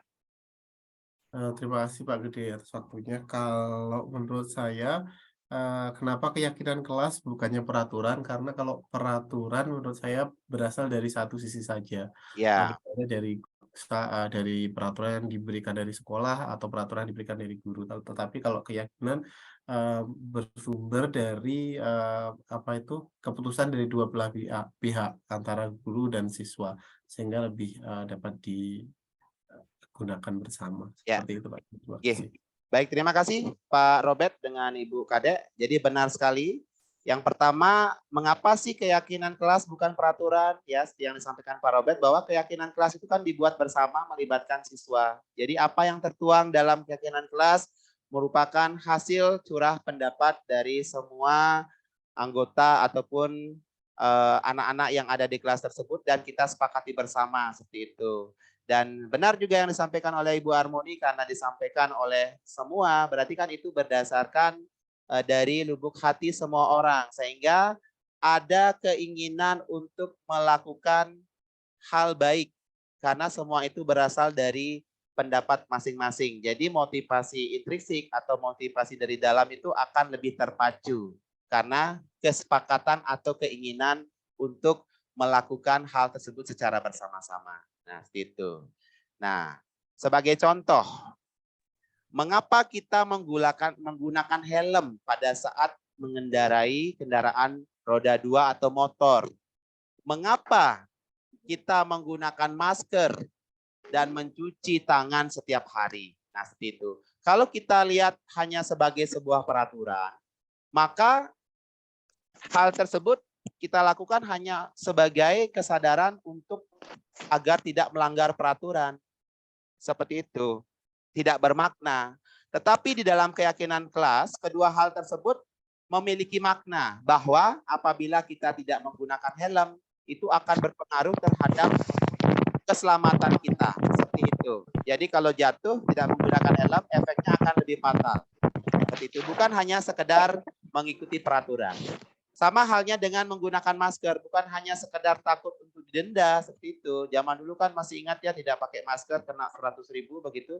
Bukan hanya pada sebatas itu, tetapi kita menyadari bahwa dengan menggunakan masker akan mampu menyelamatkan diri kita ya dari infeksi berbagai macam jenis penyakit seperti itu. Jadi lebih kepada, kalau peraturan lebih kepada bagaimana kita tidak melanggar peraturan tersebut agar tidak terkena sanksi, tetapi di dalam keyakinan kelas nantinya kita apabila melanggar tersebut ya berarti kita mengurangi nilai yang ada pada diri kita sendiri seperti itu ya. Jadi sehingga dapat disimpulkan bahwa keyakinan kelas itu adalah nilai-nilai keselamatan atau kesehatan ya, yang kita yakini sebagai suatu nilai-nilai kebajikan yang disepakati baik itu tersirat maupun tersurat ya. Ya, tidak terlepas dari latar belakang suku, negara, bahasa maupun agama. Intinya kita meyakini bahwa keyakinan yang kita ikuti tersebut memberikan keselamatan kepada kita seperti itu. Nah, sebagai contoh ya, peraturan. Kalau peraturan di kelas, selalu kembalikan buku pada tempatnya. Kalau ada peraturan lain, dilarang mengganggu. Kemudian hadir di sekolah 15 menit sebelumnya. dilarang melakukan kekerasan, dilarang menggunakan narkoba, bergantian atau menunggu giliran. Nah, di sini selain peraturan itu sifatnya lebih memaksa dan juga terkadang menggunakan konotasi ataupun kalimat-kalimat yang cenderung negatif seperti itu. Nah, kita rubah kalimatnya ke dalam bentuk yang lebih enak dibaca dalam keyakinan kelas, seperti itu ya. Nah, seperti contoh, lalu kembalikan buku pada tempatnya, itu dirubah redaksinya menjadi bertanggung jawab. Dilarang mengganggu orang lain, diganti dengan menghormati orang lain.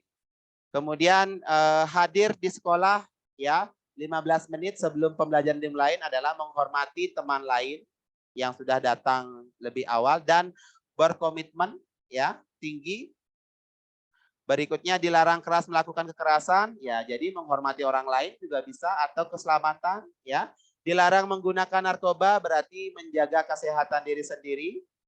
Menunggu giliran juga sama, menghormati orang lain.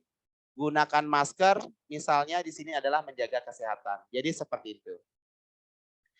Kegiatan-kegiatan apa saja yang kita lakukan agar dapat menentukan keyakinan sekolah atau keyakinan kelas? Nah, di sini adalah saya tampilkan apa saja yang Ibu Bapak lakukan apabila Ibu Bapak ingin membuat suatu keyakinan kelas.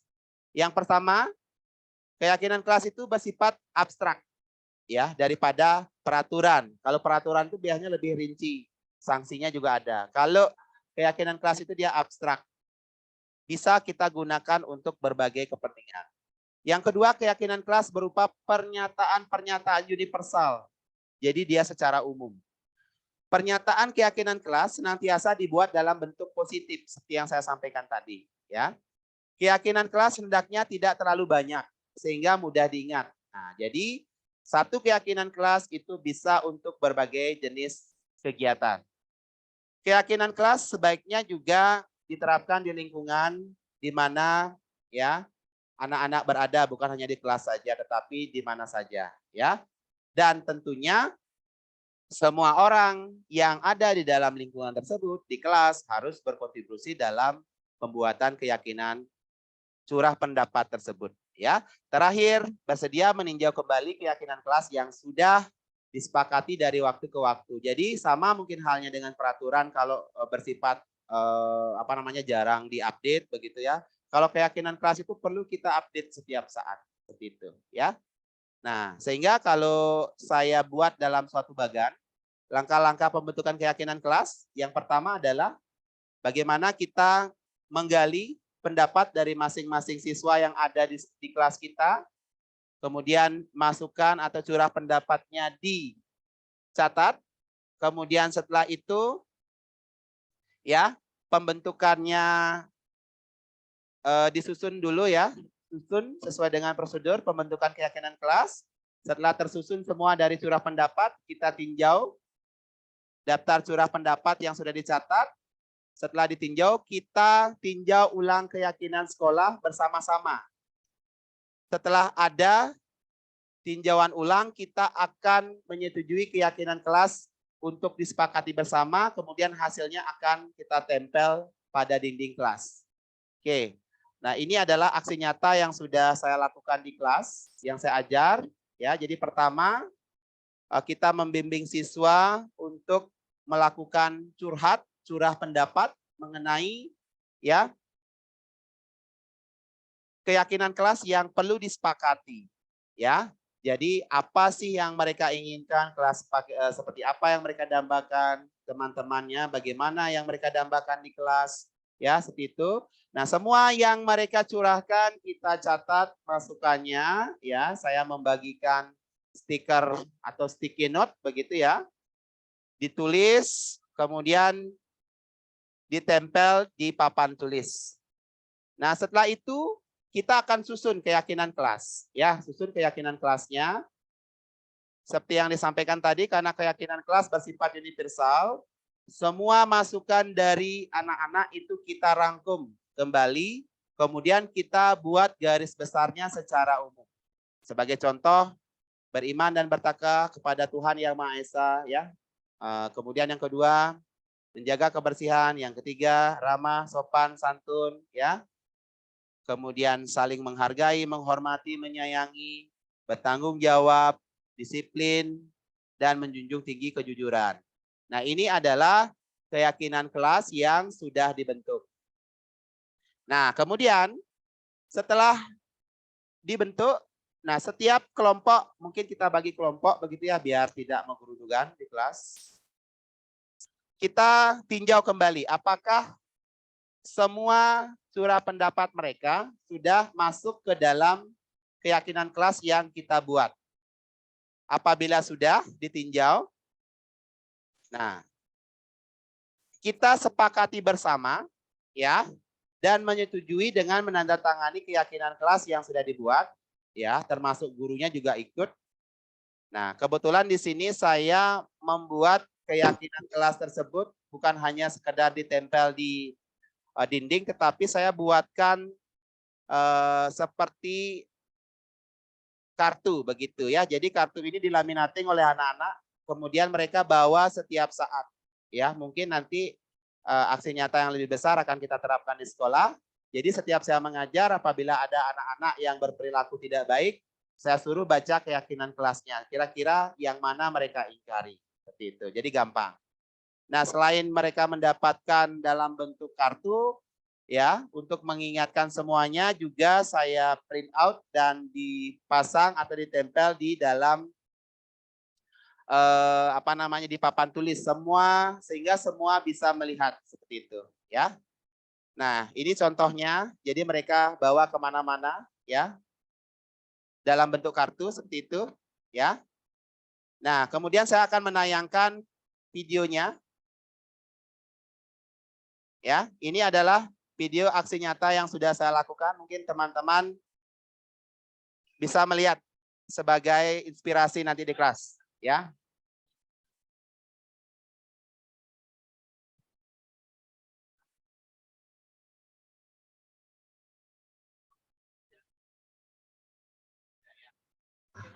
Pak Degi, suaranya enggak masuk. Oh iya, sebentar Bapak.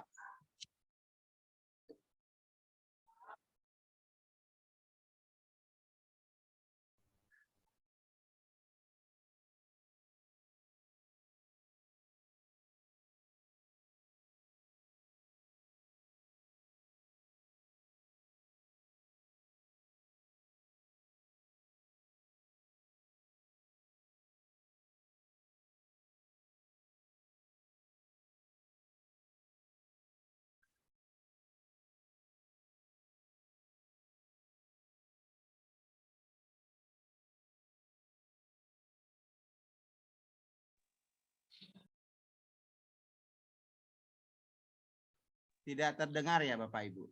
Pak D, share sound-nya juga Pak D.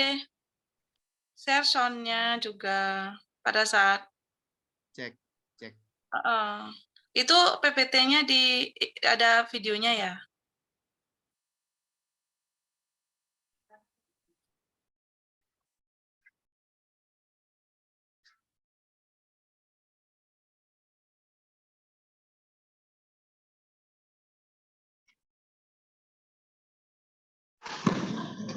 Di atas di menu option ada titik 3 tuh Pak Degi. Klik di sana muncul share sound. Titik 3 di bagian atas Pak.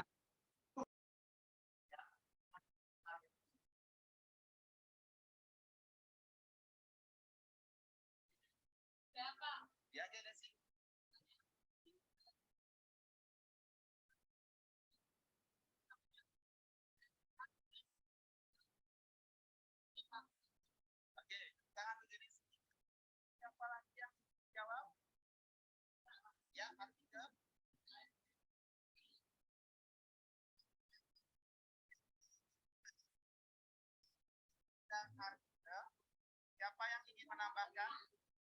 Ya, Dewa Ayu.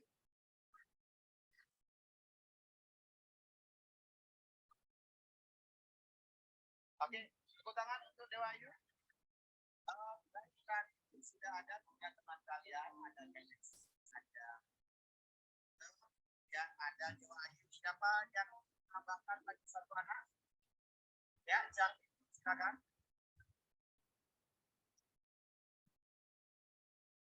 Oke, Terima kasih Candido. Ya, tepuk tangan kita semua.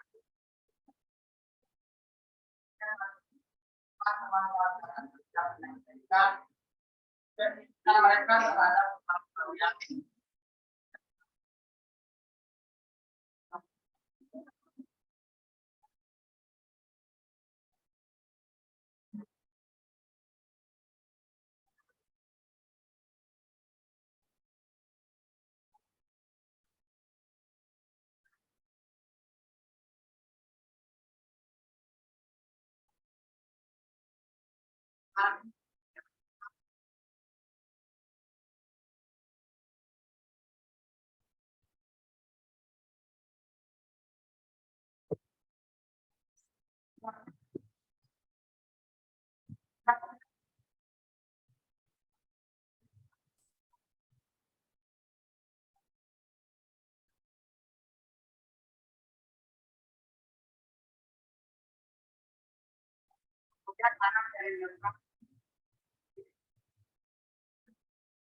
terhadap dan pertama kira-kira daerah mana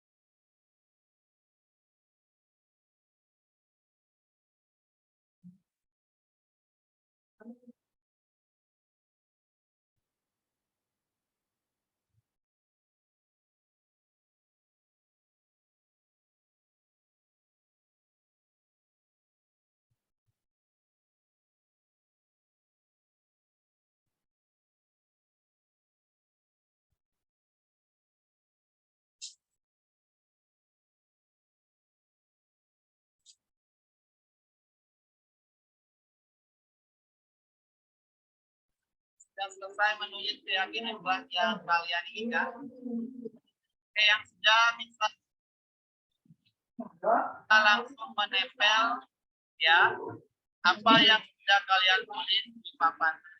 Ya, silakan meja di sebelah kiri terlebih dahulu. Silakan maju.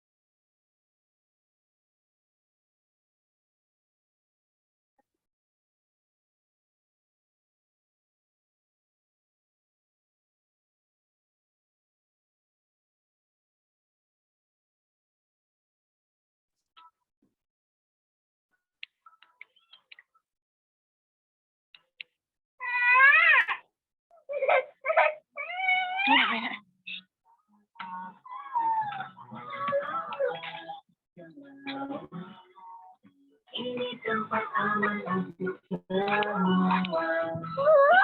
Saya juga lupa.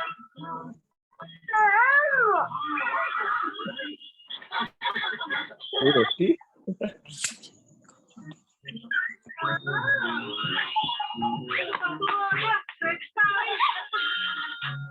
Ya Allah ya saja muda, lucu senangnya.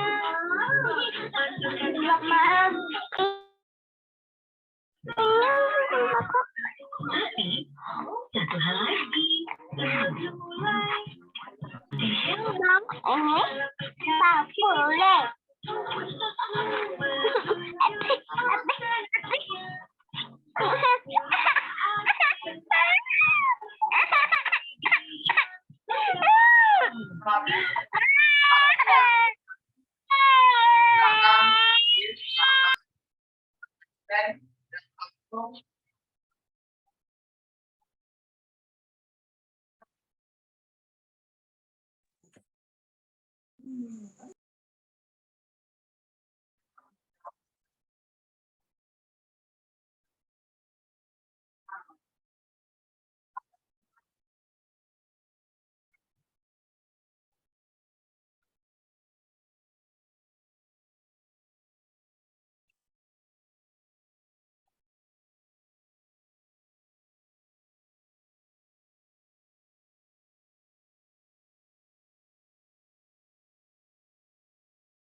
Baik. Cek. Kedengaran suara saya, Pak? Cek. Kedengaran, Pak Gede. Oke. Jadi mohon maaf Ibu Bapak, mungkin suaranya agak kecil sedikit karena kebetulan saya tidak pakai speaker. Tetapi mungkin sekiranya video ilustrasi tersebut bisa memperlihatkan prosedur bagaimana cara kita membuat keyakinan kelas di kelas kita masing-masing. Ya, untuk lebih jelasnya setelah kegiatan ini berakhir, definisi ini berakhir, saya akan mengirimkan link YouTube mengenai video pembuatan prosedur keyakinan kelas ini sehingga Ibu Bapak bisa menonton dengan suara yang jernih seperti itu. Oke, berikutnya akan kita lanjutkan. Nah, seperti yang saya sampaikan tadi bahwa saat ini kita akan berbicara mengenai kebutuhan, ya, kebutuhan dasar manusia. Nah, kenapa kita sebagai guru penting sekali memahami mengenai kebutuhan tersebut? Karena seperti yang saya sampaikan bahwa terkadang siswa yang bermasalah di sekolah kita itu bukan karena keinginan siswa itu tersendiri, ya, tetapi didasarkan pada kebutuhan atau hal-hal yang ingin mereka ekspresikan dalam diri mereka sendiri. Jika kita berbicara mengenai kebutuhan, yang pertama adalah kebutuhan bertahan hidup, ya.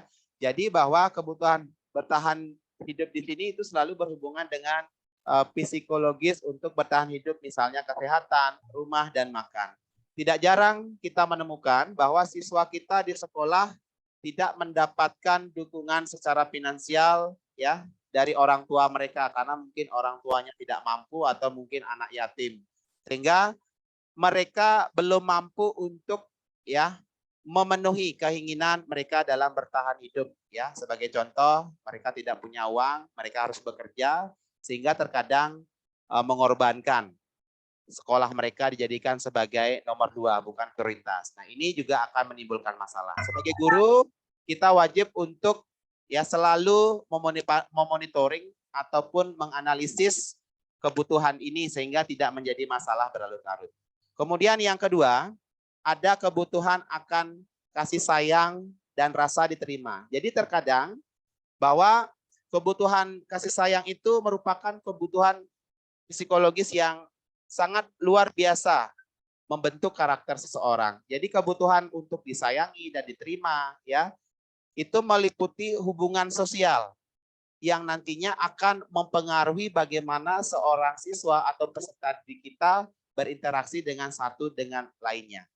Nah, terkadang kita melihat bahwa anak yang cenderung bersikap tidak baik di kelas itu adalah mereka anak-anak yang kurang kasih sayang seperti itu karena mungkin di rumah mereka tidak mendapatkan kasih sayang yang seharusnya.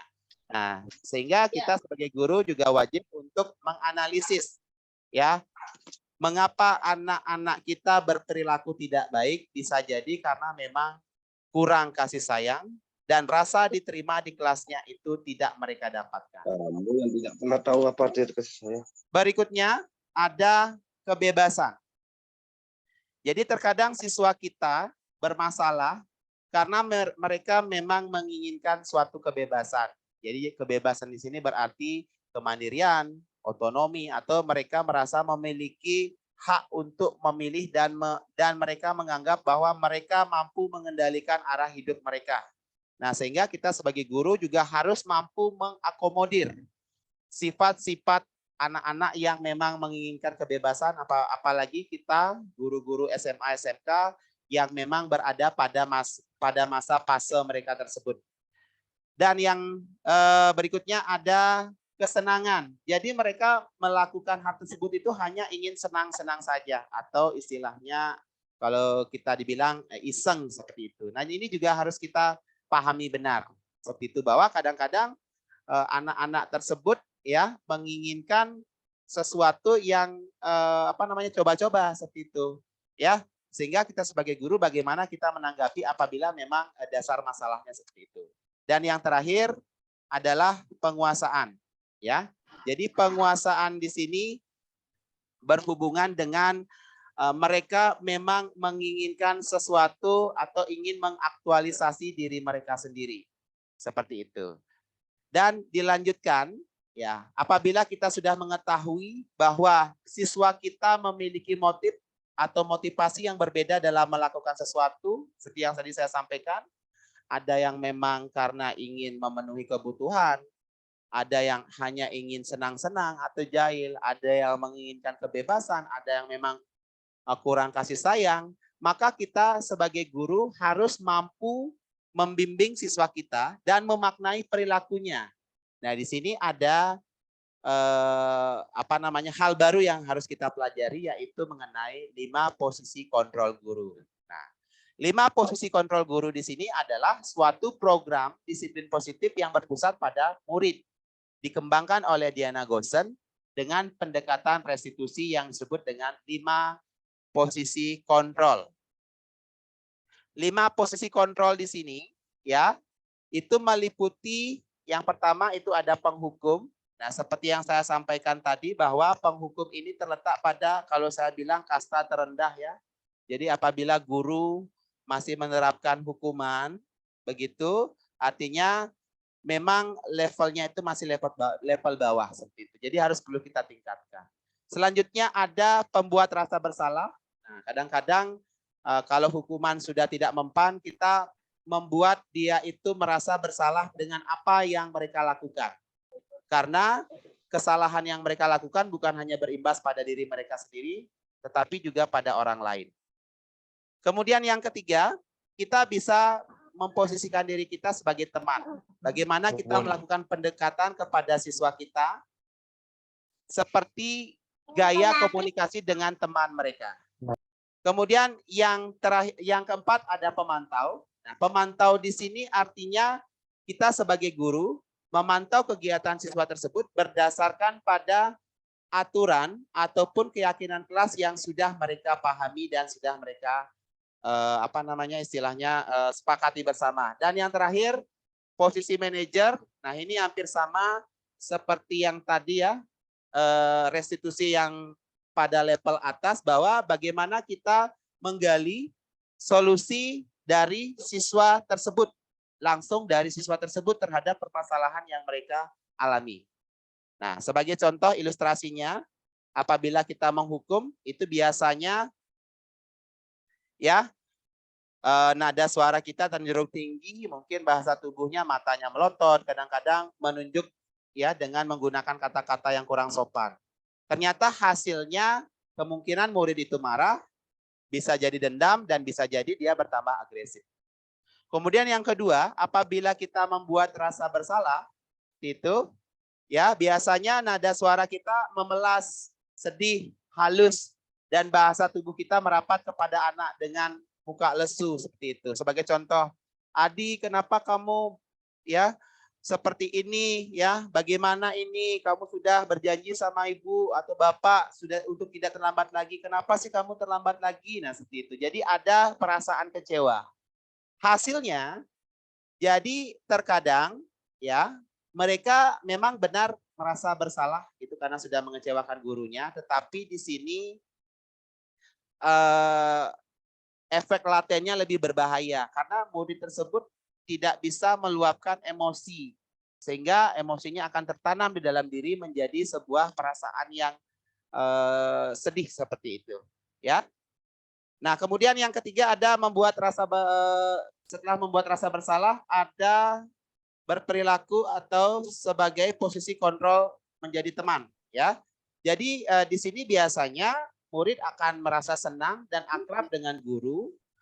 Ya, dampak positifnya kita dekat dengan guru, tetapi dampak negatifnya biasanya ya dia itu hanya nurut dengan kita saja. Belum tentu nanti ada guru yang lain dia akan berperilaku yang sama. Seperti itu. Jadi kadang-kadang hanya dekat dengan kita, nurut dengan kita, pada saat pelajaran lain dia akan kembali ke identitas semulanya, seperti itu.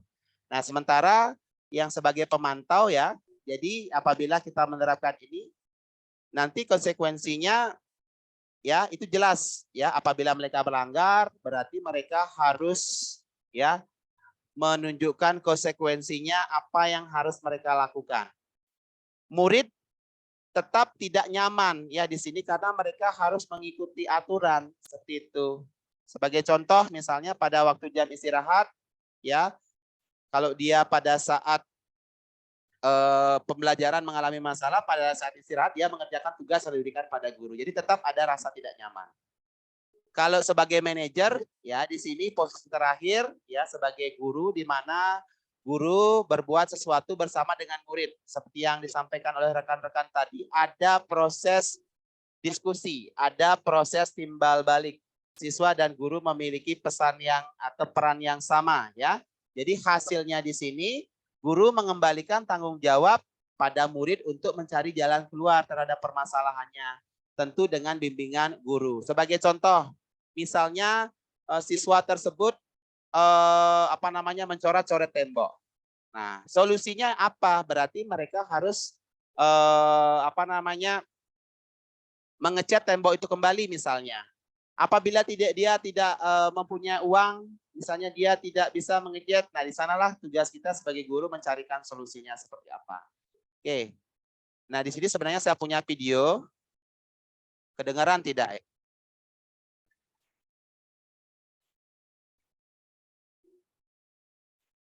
Kedengaran Ibu Bapak nggih?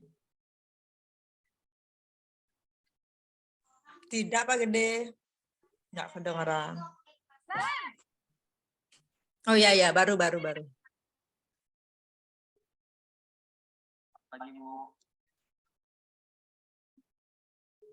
Kamu deh, pasti terlambat. Maaf, saya Apa? Apa coba?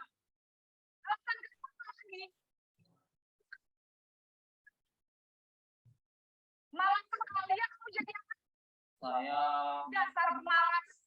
Gemuk sih kamu. Sudah berapa? Sana, kamu keliling lapangan basket. kenapa saya harus keliling lapangan basket, Bu? Ibu. Masih berani jauh keluar.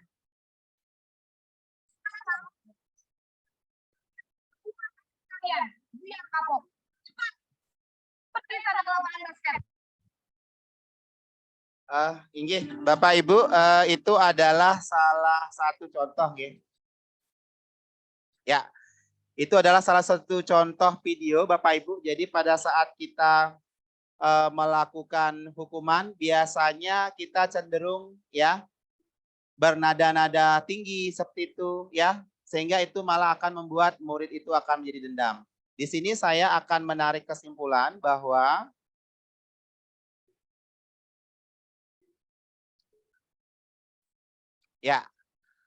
bahwa kita nanti akan ya bagaimana kita akan menerapkan restitusi itu ya pada saat pembelajaran kita sehari-hari seperti itu. Oke.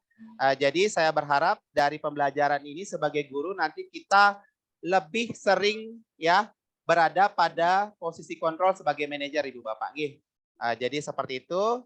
Jadi yang saya sampaikan di awal tadi, minimalisir penggunaan hukuman ya sehingga Ibu Bapak nanti bisa menerapkan segitiga restitusi ya seperti itu di dalam penerapan kehidupan sehari-hari. Demikian ya.